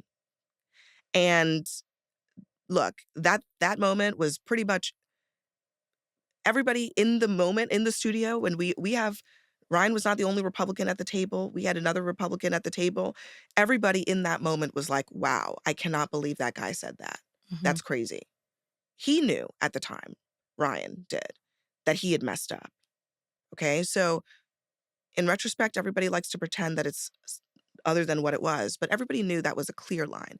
I think it gets messier and harder to decipher when you're dealing with people who have viewpoints that might be very, very far to the right, very, very far to the left. Okay. And here's what I would say. I think that we evaluate what people are saying, but also their willingness to have a conversation. And we're willing to take risks. So I don't mind trying out new voices to find out, can they have a conversation? Can they be engaged with? Because I do think that we do want real perspective. Okay. And that means people who have deeply held beliefs that are different from other people. And by necessity, that means that those people are gonna, if you're on the left, those people on the right are probably gonna trigger you. And that's okay. So I'm okay taking the chance and saying, let's hear from these people. Let's see if they're willing to engage in a conversation. Sometimes it works, sometimes it doesn't. But I I I also think that we look, I don't I don't like to put people on who are just out in space, Looney Tunes, conspiracy theorists, the whole nine. That part I think is not great for any kind of conversation because you can't have a conversation with somebody who's not rooted in reality. But I also think I'm not willing to draw bright lines on viewpoints. I think you have to evaluate it on a case by case basis. Mm. How do you keep a straight face? Like when you're I'm serious. I mean, I'm like, is she counting to 10? Is she squeezing a stress ball? No, Like, how do you some of the things that happen on your show, whether it's outrageous, whether it's a moment like that you're talking about with Scott, like not being able to just say, like, no, this is wrong. How I have very strong facial expressions. Like I can't hide anything. How and people ask me this, they've asked me this about you. Like, people ask me this all the time. how do you do it? I They ask me this all the time, and I don't know. I mean, I'm listening. Like I'm legit listening. And without making a face though. Yeah, I mean, I think that's a thing that maybe it is I because can tell when you're annoyed, though. yeah, I mean, right. So She that's the other thing first I was the gonna I say. tell you one Don't thing. don't tell her secret. Don't let I everybody have else I The have know. become raising of annoyed. the pin when the like when so watch the show. Watch the show. When so Abby is doing her thing, she's very and when the pin gets raised, when the pin comes off the thing, when the pin goes like this, the raising of the pin and the pin comes towards you, that means shut up, my show, I will talk. All right. I've had enough. The raising of the pin goes up and they listen to me. And so I can I will tell. pay attention now. Oh, you're gonna No, see it I'm so many always times. like, gosh, she's got so to. that's what I thank you for saying that because I will say it's not that I don't get annoyed. Sure. No, It's just that I try not to get annoyed all the time because Yeah. like who can take someone seriously when they're always reacting? And so I'm honestly just I'm listening to people and I'm really trying to hear where are you going with this before I make a judgment about whether it needs to be responded to either by me or by someone else or whatever. So I'm involved in the conversation and so I try to keep a neutral listening face because I am actually wanting to know where are you going with this point? And then sometimes when they do go somewhere crazy, I'm like, huh? Yeah. Mhm. Because it, it is, it, I would say it's just, it is as authentic as I can argue that it is, right? Like, it's just who I am. When I'm having a conversation with somebody, I'm not coming at it with a preconceived notion about what they're going to say. I really want to hear, what are you going to say? And does it make any sense? And then if it doesn't make any sense, trust me, I will say so. I will say so. I want to ask you a broader question about the presence of black voices on these shows. In the mid-90s mid-90s, I was not watching CNN. What was I watching? Maybe I was. Wolf Blitzer. Was Wolf still there? Wolf was Of there. course, Wolf has been there from the beginning. They also had, what was the brother basically. that was there? Was it Bernard? Bernard Shaw. Bernard Shaw. Yeah. Man, shout out Bernard Shaw. Is he still with us? No, he's not. He passed a Oh, couple years ago. man. Rest in peace, Sadly. Bernard Shaw. Yeah. So if I turned on CNN 2015, 2016, it was Mark Lamont Hill, it was Angela Rye, I would see Don Lemon. Then at some point on MSNBC, I'd see Joyanne Reed, I would see Tiffany Cross. Yeah. I would see voices and people that I trusted. But even more than that, I enjoyed those people because I feel like they agitated something. Mm-hmm. They agitated something. There was an agitation from those voices to me sometimes to the status quo. It seemed like they all got wiped out. It seemed Yeah. like they, Mark and then Angela's not there and then Tiffany's not there and then Joy is not there and then Dawn is not there. Was there an intentional culling of voices that would agitate on these black voices that would agitate on these big networks? I mean, I don't know that you could say it intentional in the sense that there's some kind of concerted effort. They all are in different I mean, like, places, get this right? person off TV is too Yeah, much. well, I don't know. Yeah. I mean, I think every single one of those situations is different. Mm.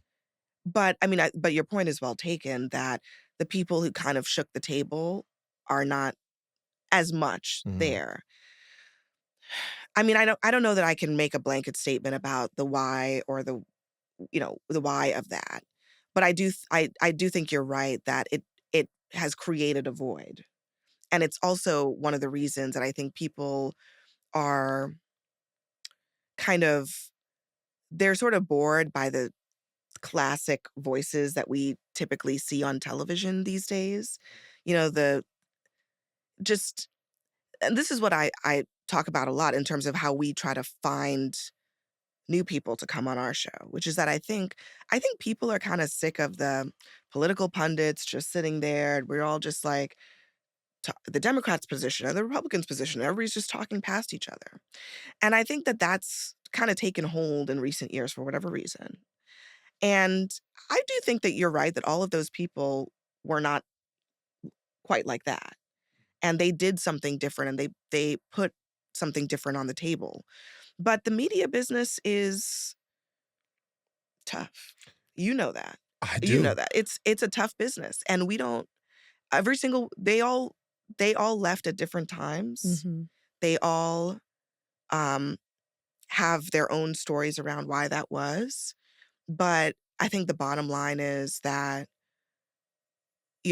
the media business is in upheaval and everybody is trying to figure out how to survive. And in that process, a lot of people are not here anymore that used to be here. Chris Cuomo, he's gone. There are a lot Yeah, of he's people who are, changed. well, and now, I mean, how he's Ye doing what yeah, he's change doing. what he But, left. Yeah. but I'm just saying, like, that is part of the upheaval in this business. And I think that's a big part of it. Hmm. Do you fear the way where media is headed?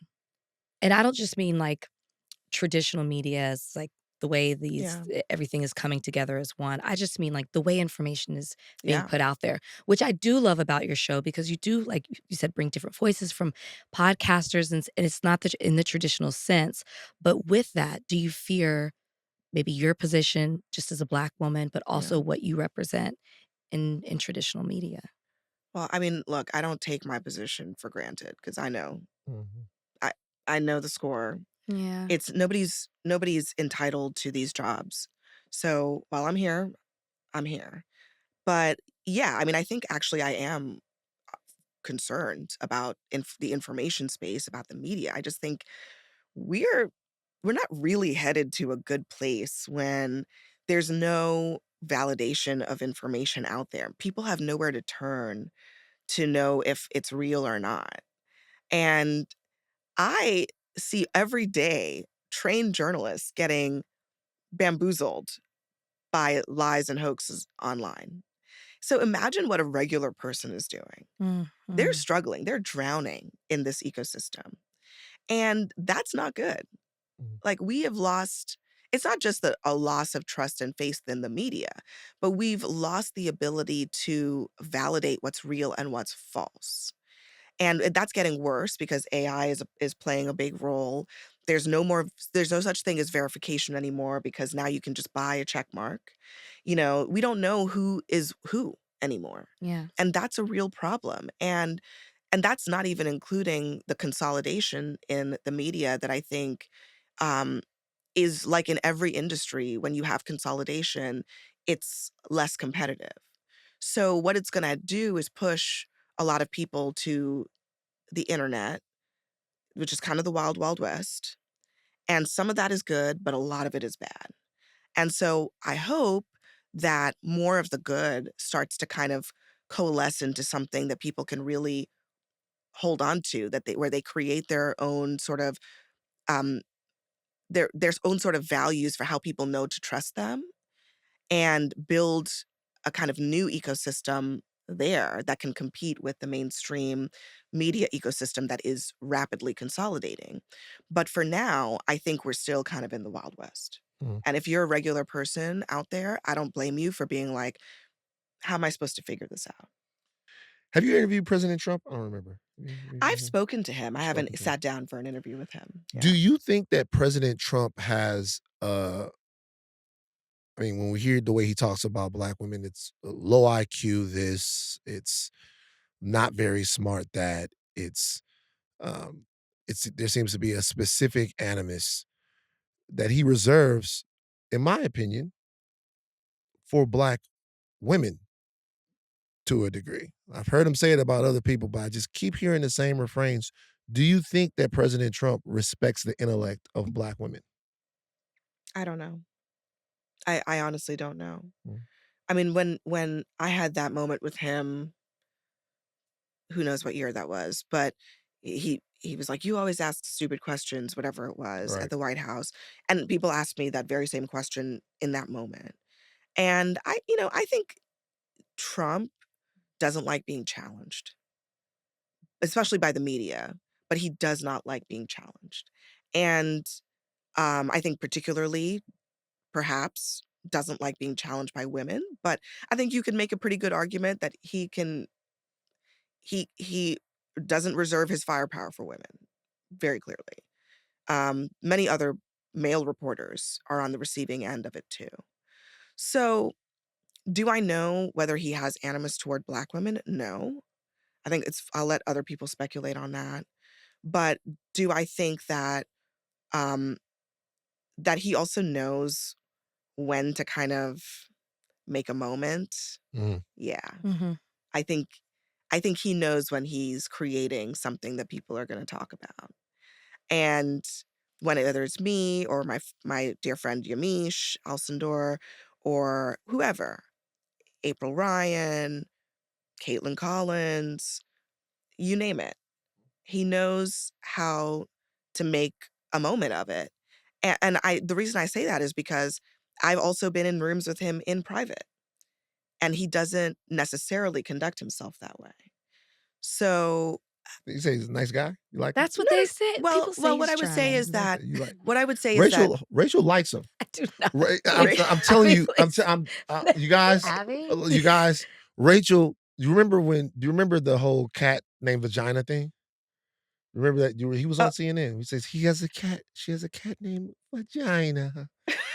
That Abby just laughed. See, that I kills laugh. I that just kills laugh. Rachel. You Wait, like him. no. You like I him. don't stop saying that. I'm you trying telling to you. tell her that she's wrong for I liking Trump? Yeah, no, look, Well, no, Abby, I hold on, don't. hold on, I don't. hold on. I think that he can be Do you think people say things that make me because laugh. okay, so I went on there and we did what I thought was a great pilot. It was me, Kara? Kara Swisher, love her, and Audie Cornish. Yeah. Shout out to my man Ryan over at CNN. Shout out to my people, man. And we had the mooch on. Scaramucci. Yeah, Anthony Scaramucci. Yeah. Guys say whatever you want. I like him. Okay. Yeah, he's cool. Like I Yeah. like him. And he was sitting down and talking to him, and I asked him, I was like, what is the thing with Trump? Like, what's the deal? And he said, the thing about Trump is that, and this is very much when he was describing this, I thought about Al Pacino in the Devil's Advocate. He goes, Trump, he knows what you want.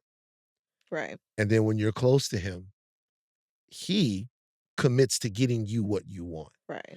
So it's not as if you're working for him, it's working for you. And then he goes, and he's just charismatic. Totally. Yeah, I think that's that's what they exactly say. right. Look, I always tell people that Trump is he is in the hospitality business.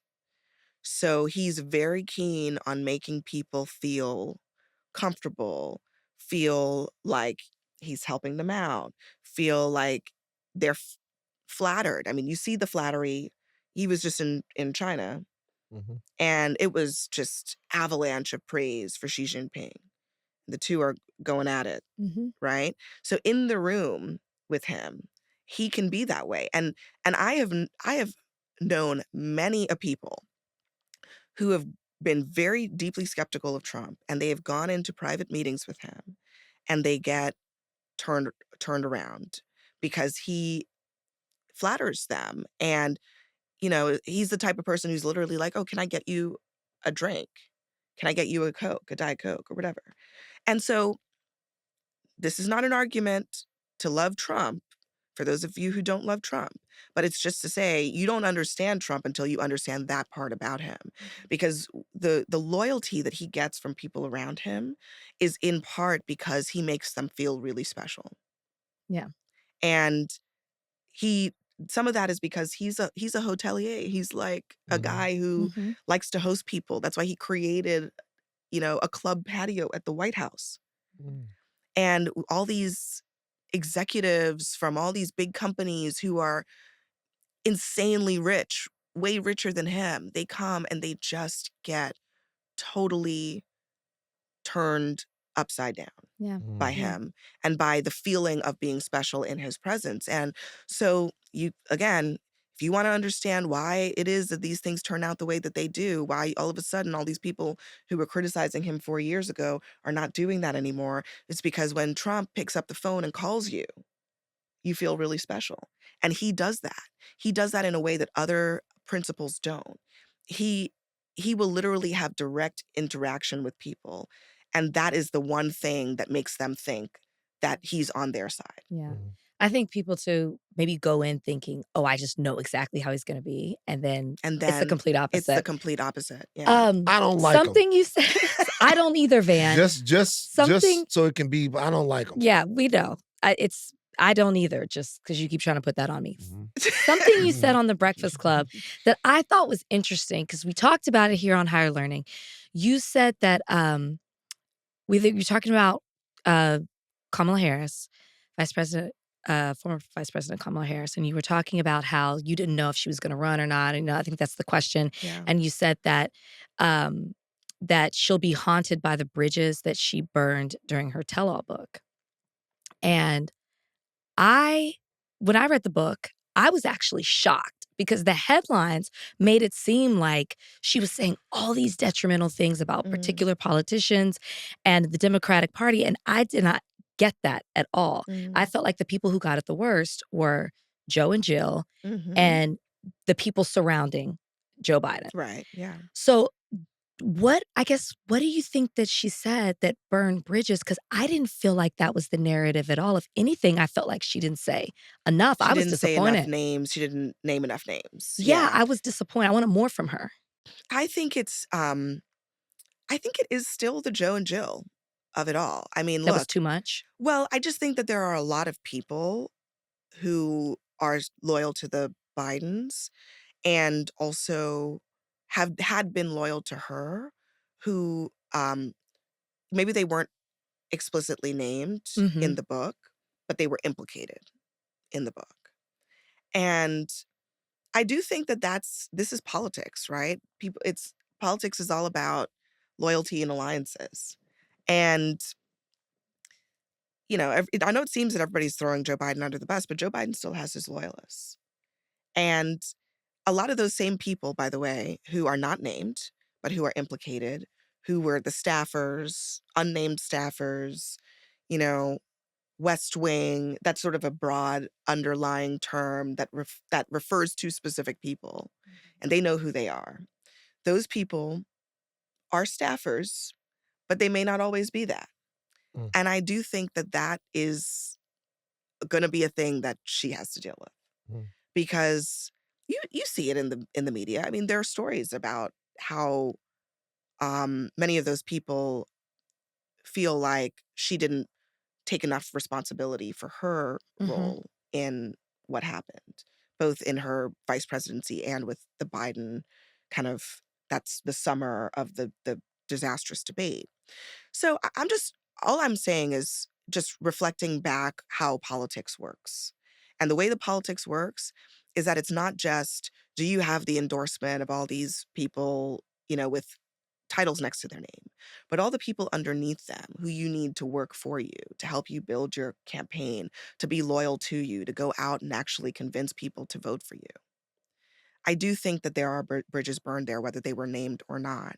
And that's not, I'm, I want to be clear, that's not my opinion. That is based on what I have heard from some of those people.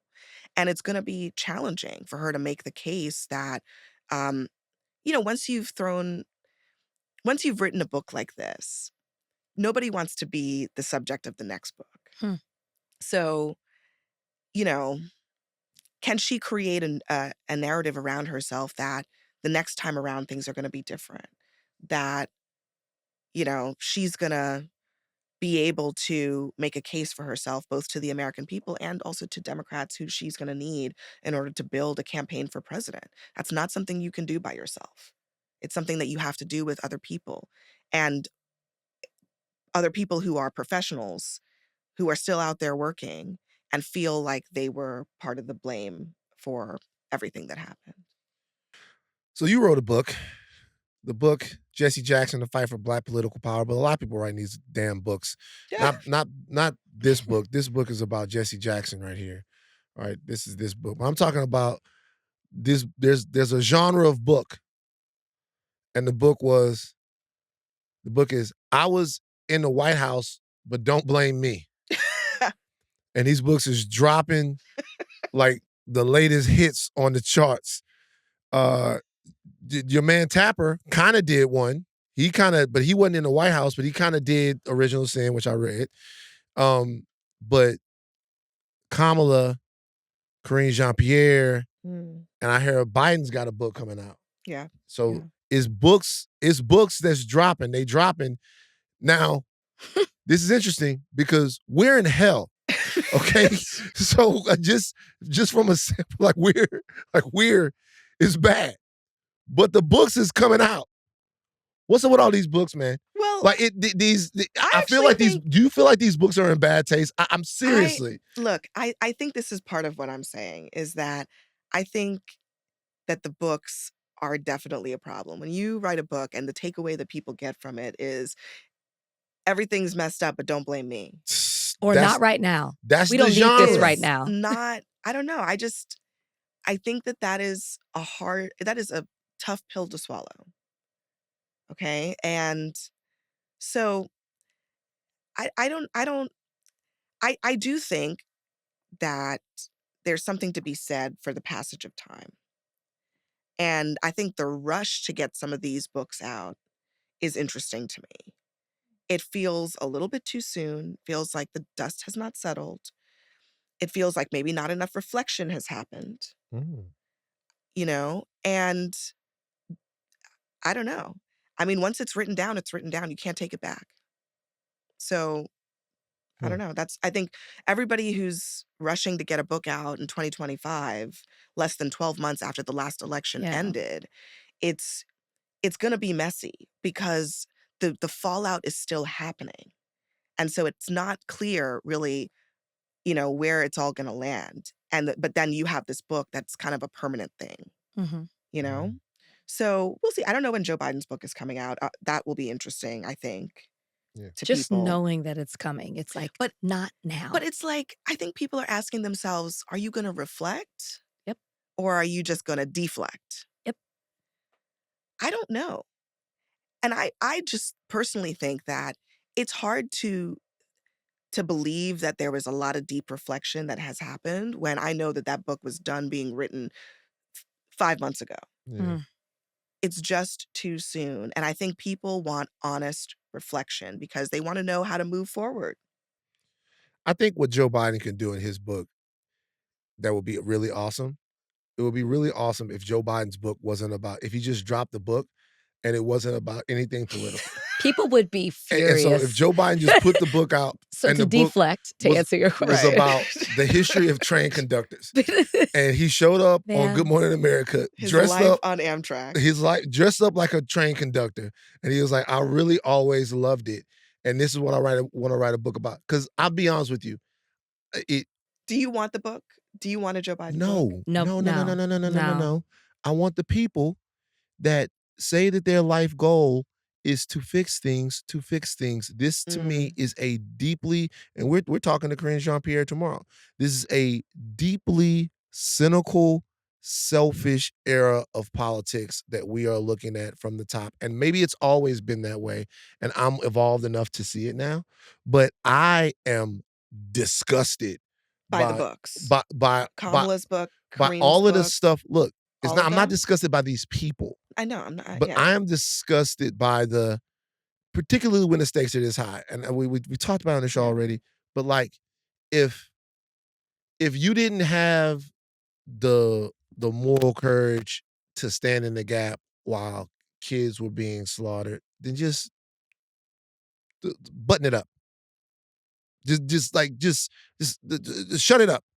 Because I'm just being for real, because it's not as, these were high leverage decisions to stay silent. These weren't just decisions to stay silent that didn't mean anything. There's a cost. So like for me, it's difficult for me to just pick up the latest read and be like, yeah, it's cool. Yeah, it feels tone deaf. It feels like you're not grasping the moment of what people need. I think it was something I saw you said where it's like the messaging and politicians who are caught between the old world and the new world. And so when these books come out, it's like you're not understanding what people want and what they need in this moment. It just feels like you're trying to sell me something. Yeah. And then I read the book and I'm like, that was it? And maybe that's unfair. Maybe I'm being unfair. Well, I don't think so, because we think I'm being feel unfair? desperate. You said we're in hell. We feel desperate, Yeah. exhausted, and fighting for some type of I don't change. think you're being unfair. And I would say that I think that what you're saying is what a lot of people actually believe, which is that this is all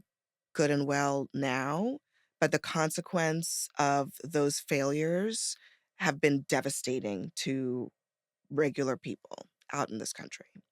And I do think it feels very self-serving to write a book where the takeaway is, how was I treated? When you're a politician or you're in a high-ranking level of the government, and the one thing you needed to do was see your way to winning so that other people don't feel the consequence of losing. So I think that is hard for people. And that's always a risk of writing these books, but they do happen. And this is not the first time. I mean, every election, there are books written by the people involved. And it's just the way that it goes. And I don't begrudge people for wanting to kind of get out their side of the story. But this is why, to me, the issue is actually more the timing. I think that in this very moment, it feels like the wrong timing for some of this stuff to come out. Yeah. Because I think people might be interested in the reflections on, okay, how did you experience this as a human a little bit down the line when they don't feel like they're quite as in the fight as they are right now. So, I mean, that's the trouble with it. But everybody's got to put food on the table and, figure out their post-election life. Pivot. And that's part of it. Yeah. Pivot. Last question for me. So let's say there was a dedicated rapper spot on Newsnight every night. Let's say every night. You guys should do this for 1 week. Oh, I know what I'm going to say. On I don't even Newsnight. know what the question is, but I know what my On answer one is. week, for 1 week on Newsnight, there should be a dedicated rapper spot. That one spot should have to be, the fifth chair should have to be filled with a rapper. Okay. Have to be a rapper. All right. You can't pick Cardi B. Shut up. Why? Because it's too easy. No, I she's do the this. person. No. She's the only person I would want on that seat. No. For real. I On a do live this. show? Absolutely. I do this. You can't pick Cardi. You can't pick Cardi Why? B because it's too easy. Oh my Because gosh. it's too easy. Okay. Okay. I'm gonna give you people to choose from. I'm gonna make it easy. You're going for to you. okay, all right. All Multiple right, choice. so- I can deal with that. On the Monday show, it's gonna be a female rapper. You have your choices are this to fill the fifth seat: Meg Thee Stallion, Lotto, Doechii, Sexy Red, or Doja Cat. Doechii. Doechii is filling the fifth seat. Yeah. Okay. Yeah. Yeah, All right. Yeah. that's an easy one. That's easy. That's not easy to me. I Yeah. mean, she I'm can, putting she Sexy can, Red in the She's fifth seat. entertaining. Of course you are. I'm putting Sexy Red in the Of fifth course seat. you are. my second choice would probably be Lotto. Oh. Yeah. Because Okay.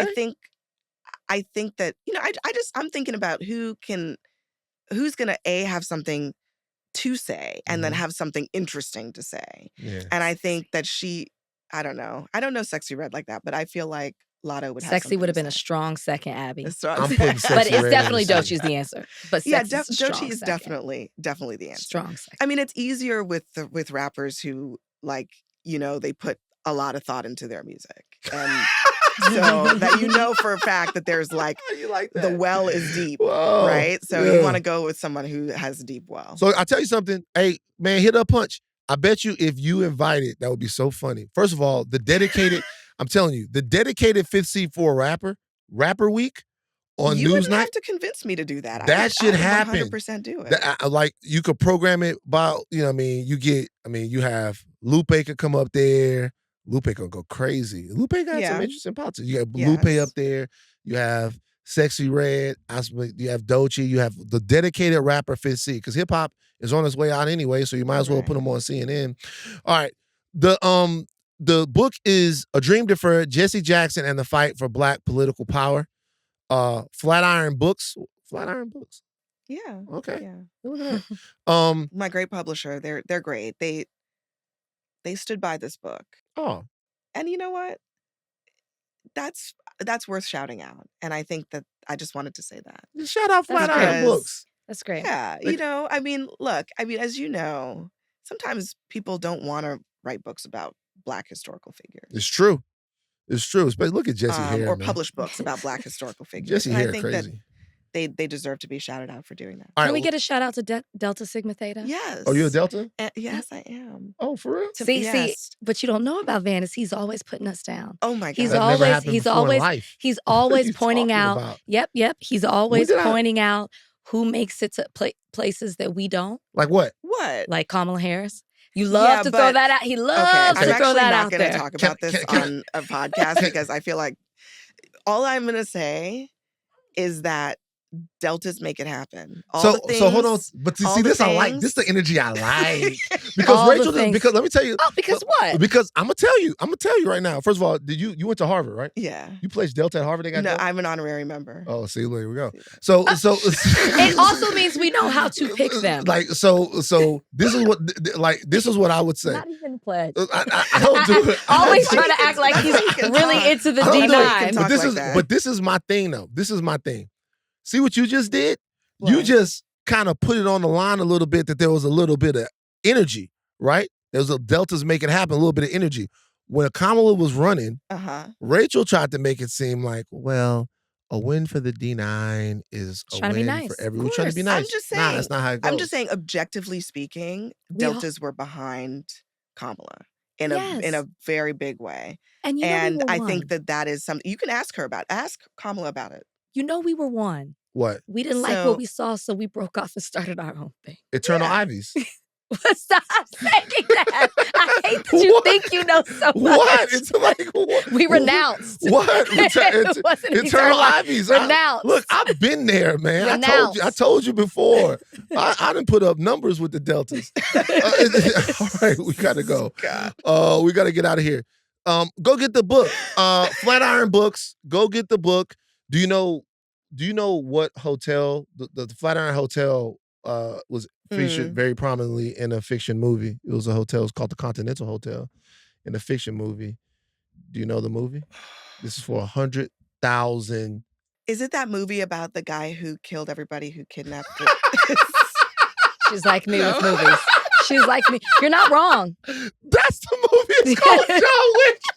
About the guy who killed everybody. You're not wrong. Dog. That's the movie. John Wick, the Flatiron Building, Continental Hotel. Yes. Abby, thank you for joining us on Higher Learning. That's hilarious. Bye-bye. Okay. Thank you for Abby Phillip. Thank you to Abby Phillip for joining the show. Yeah, it was great. It's a Delta. Real quick, on Monday's show, we probably are going to cover the dire situation with SNAP benefits that exist. Oh my gosh, yeah. And let people know that if you are here in Los Angeles County, there is the Emergency Food Assistance Program, the EFAP, that is administered by the California Department of Social Services. There's the California Association of Food Banks. There's a 211 hotline for that. It provides an online locator for food banks across all 58 California counties. And so there are resources.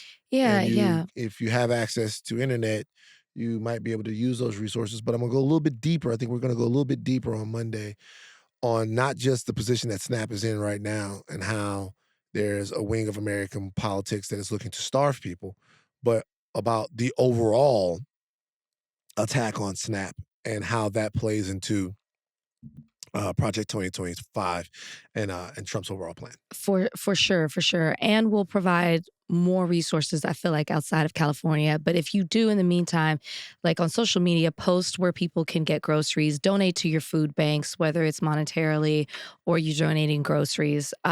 We all got to come together and help each other out right now because we're not getting it from the government. And there are people doing work. Shout out to Charlemagne. I saw Charlemagne post on his social media some of the stuff that he's doing to get people fed.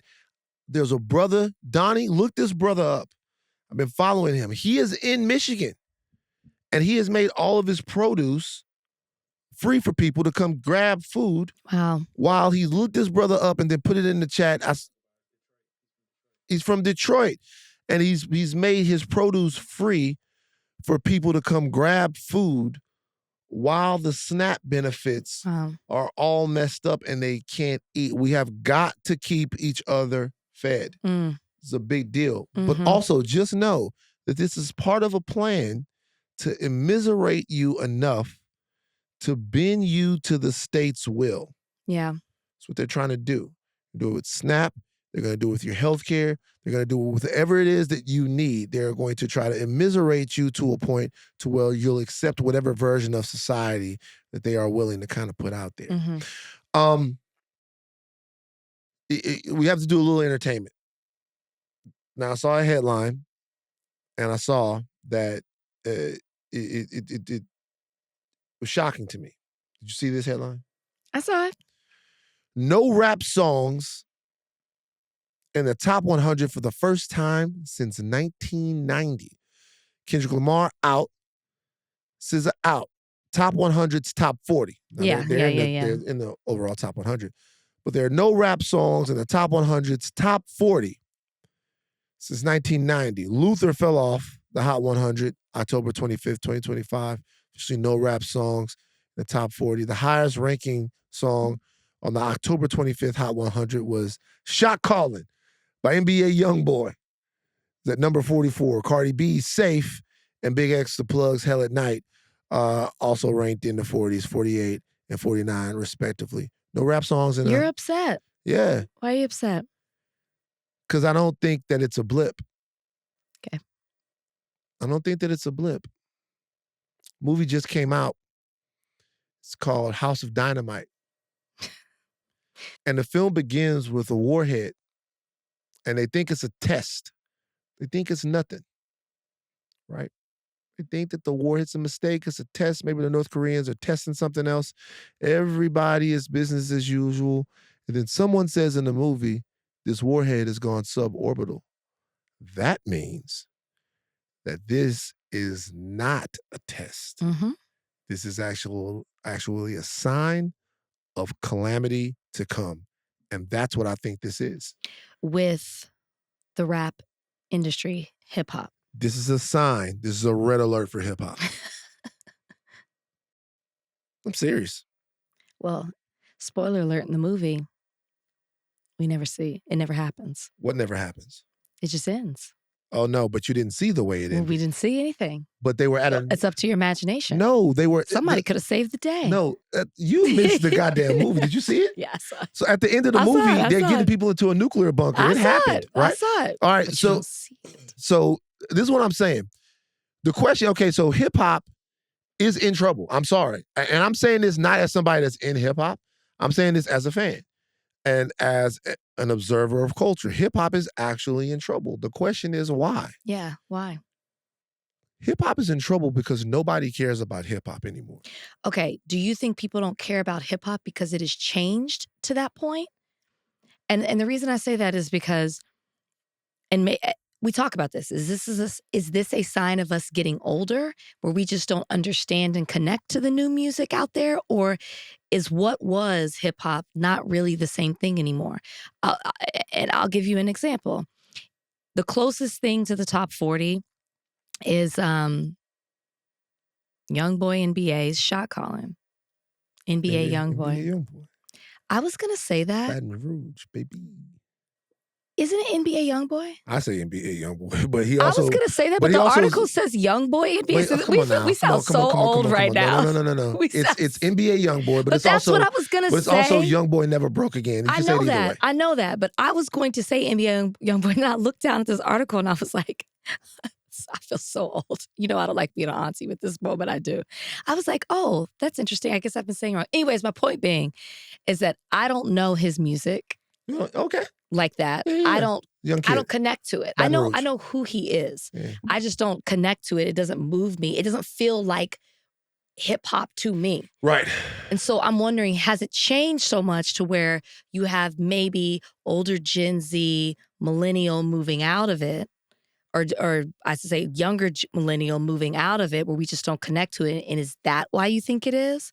Or you think that this is some concerted effort, maybe by the industry, to water down and push out hip hop?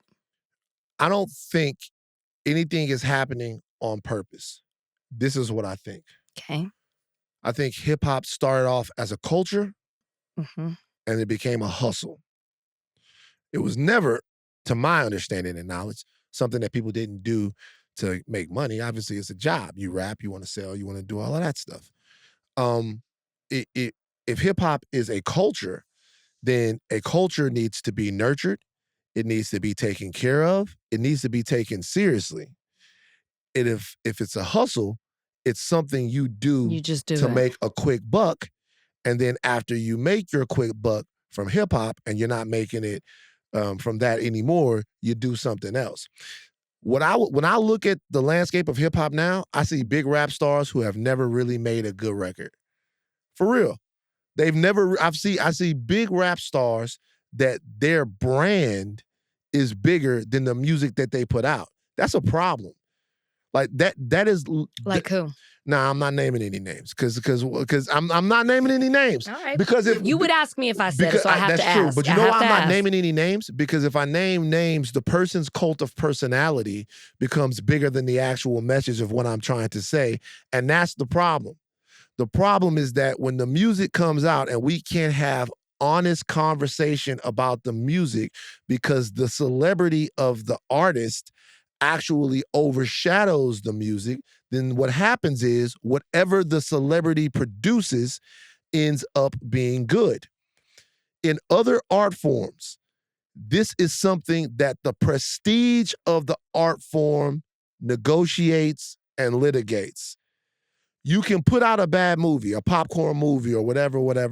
The serious movie people are going to be like, hey, just to let you know, that's a movie you don't have to take seriously. Just go have fun. Mm-hmm. We have enough film over here that you have to respect and take seriously, that we are going to talk about, that we are going to argue about, that we are going to dissect, dive into. We have enough of that you could go have some fun with that. We don't have that in hip hop right now. To me, right now, when I look at it, I see rappers dropping that are really out there doing it for the love. And I'm not saying it's this way all the time, right? The Clips dropped this year, Freddie Gibbs dropped this year.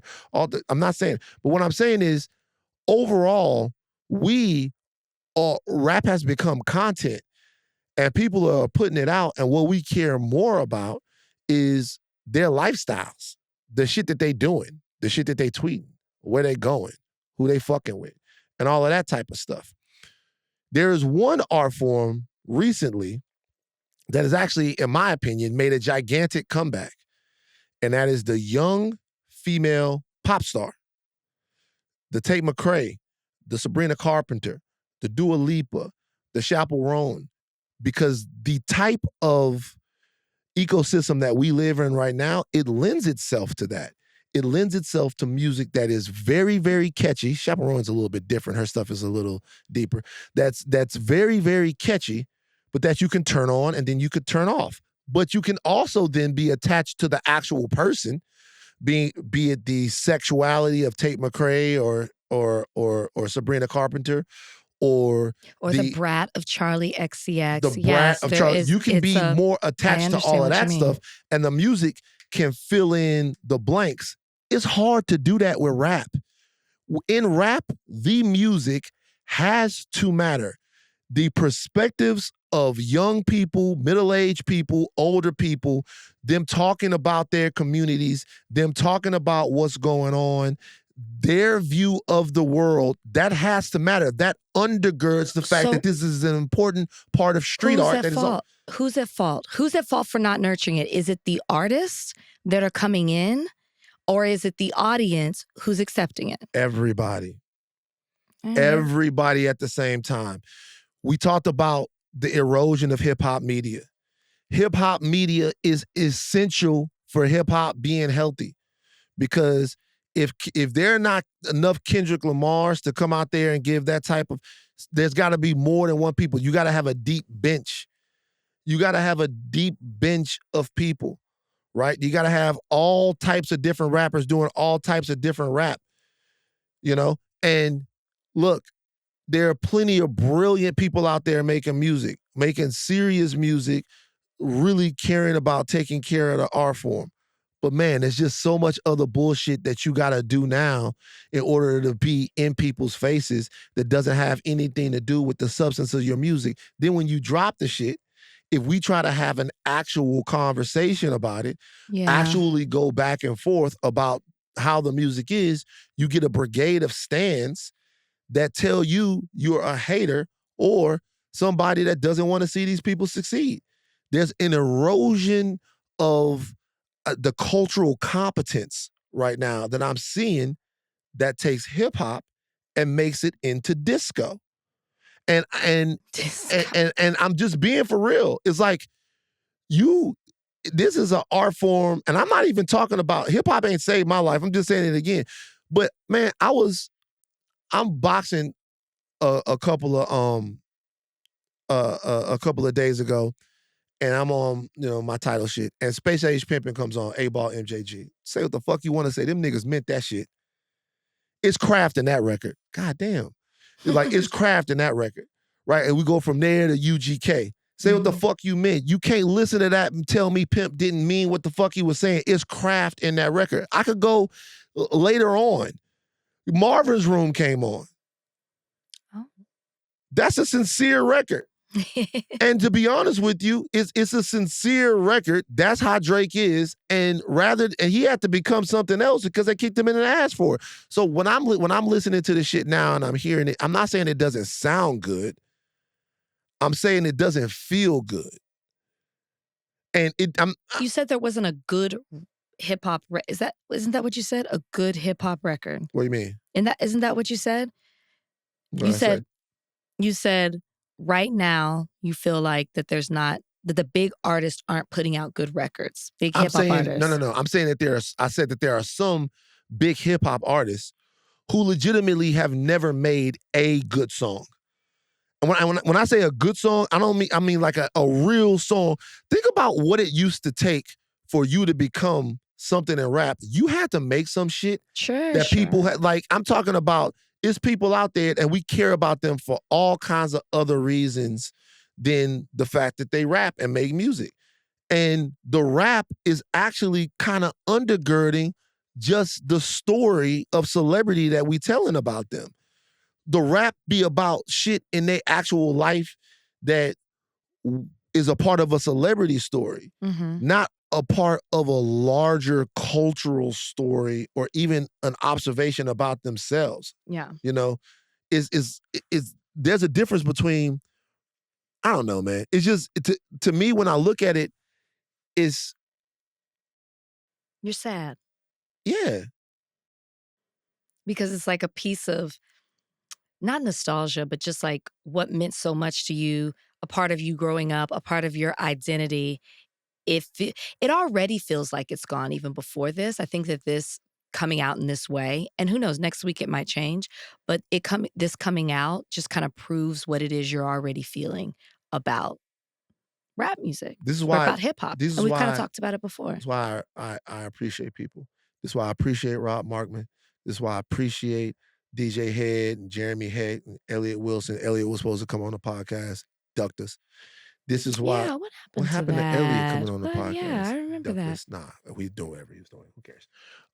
This is why I appreciate Gina Views. This is why I appreciate platforms where people talk about what it means, and those are just some of the West Coast places. What's your man that do the report card? I've talked to him. He was on No Jumper, Dejan. I appreciate that. I appreciate somebody that says, I care enough. And if you get to talking about him, he'll start like ripping off rap facts. Mm-hmm. Like he cares about rap. Mm-hmm. Like who just care about rap. Like you guys, hip hop is very important. I don't want to overinflate, but it's a very important Black originated art form. And there's some corporatism that, in my opinion, has watered it down a little bit. And so, I don't know. Maybe the kids will come up with something new. We won't even need to rap anymore. I don't know. It's what motivate you. You were so spot on when you talked about the motivation for being involved in the music, and the hustle thing is real. I mean, and to mix that with the corporation, you literally have people saying, make a song for TikTok. Make a song that's catchy enough to go viral. Make a song that has a dance move attached to it, because they're looking at how it's going to turn into dollars more than about the meaning behind it. It's lost. It's watered down. That's the best way I can say it. This was the moment that I realized that things had changed. This was the moment when I'm listening to an album and I ask somebody who really knows the music. Once again, I love to listen to rap. But if you ask me who I'm listening to tomorrow, you're not going to get the person you listen to tomorrow. I'm listening to T-Fly tomorrow. Okay? I'm listening to RJ tomorrow. I'm listening to Problem tomorrow. That's who I'm going to be listening. I'm listening to Silk the Shaka. I'm listening to P. I'm listening to Mac. That's what I'm listening to tomorrow. Okay. And I've been on a huge Future kick. I'm listening to all of the stuff that's a Big X the Plug. I love Big X the Plug, right? Oh, he's one of the newer rappers. One of the newer rappers. Love him. I love all of the stuff. But if you ask me what I'm listening to before, it's going to be 24 Hours by T-Fly. Don't hide that pussy. Girl, you hide that pussy and let a thug hit. Like, that's what you know what I'm saying? I'm listening. That's the shit I'm listening to. So, whatever. But my point is this. I was talking to somebody, listening to this album, this is some years ago. And I'm like, yo, why is every song 2 minutes and 30 seconds? Or less. And because I really was looking at it, I was like, these songs are short as fuck. I was like, why is every record 2 minutes and 30 seconds?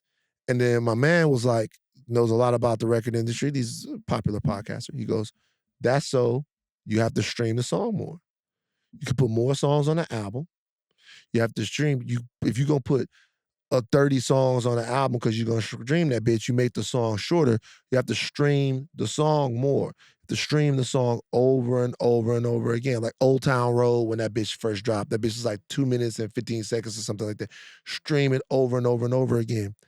If a song is 2 minutes and 30 seconds, there's just less that goes into it. There's less you have to do. You have to push yourself.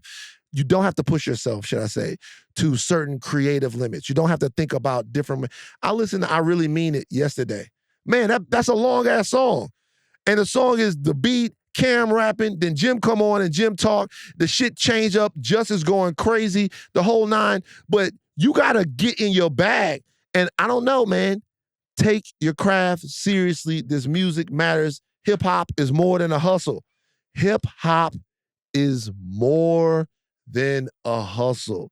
It's an important Black cultural invention. Take it seriously. Feed that motherfucker. Water that motherfucker. Or you're going to lose it. Lost already. God damn it. You on the... By the way, it's good that y'all tried to jump me as Deltas. I held my own, Do you though. hear that? Words like jump. Yeah, I held my own, though. Weren't we just standing up for who we are and what we represent? But to you, it was a jump. Would you say that to an AKA? What? Well, I say what to an AKA? That they tried to jump you? Oh, you think I wouldn't say that because they light skinned? Okay. Why wouldn't I say it to an AKA? No, I really wasn't going there. I was going there because you seem to favor them on this podcast. But thank you for saying it's because I think they're light-skinned. Real quick. I've never in any way, shape, or form acted like I favored the AKAs. Shout out to the AKAs. Shout out to them. But Like, I gotta be able Donnie, to. if there's tape, please roll I it. never acted like I favored the AKAs. Maybe Watch you 'em. don't look at it as favoring, but you definitely be like, you know, they got you. That's not true. I was saying that.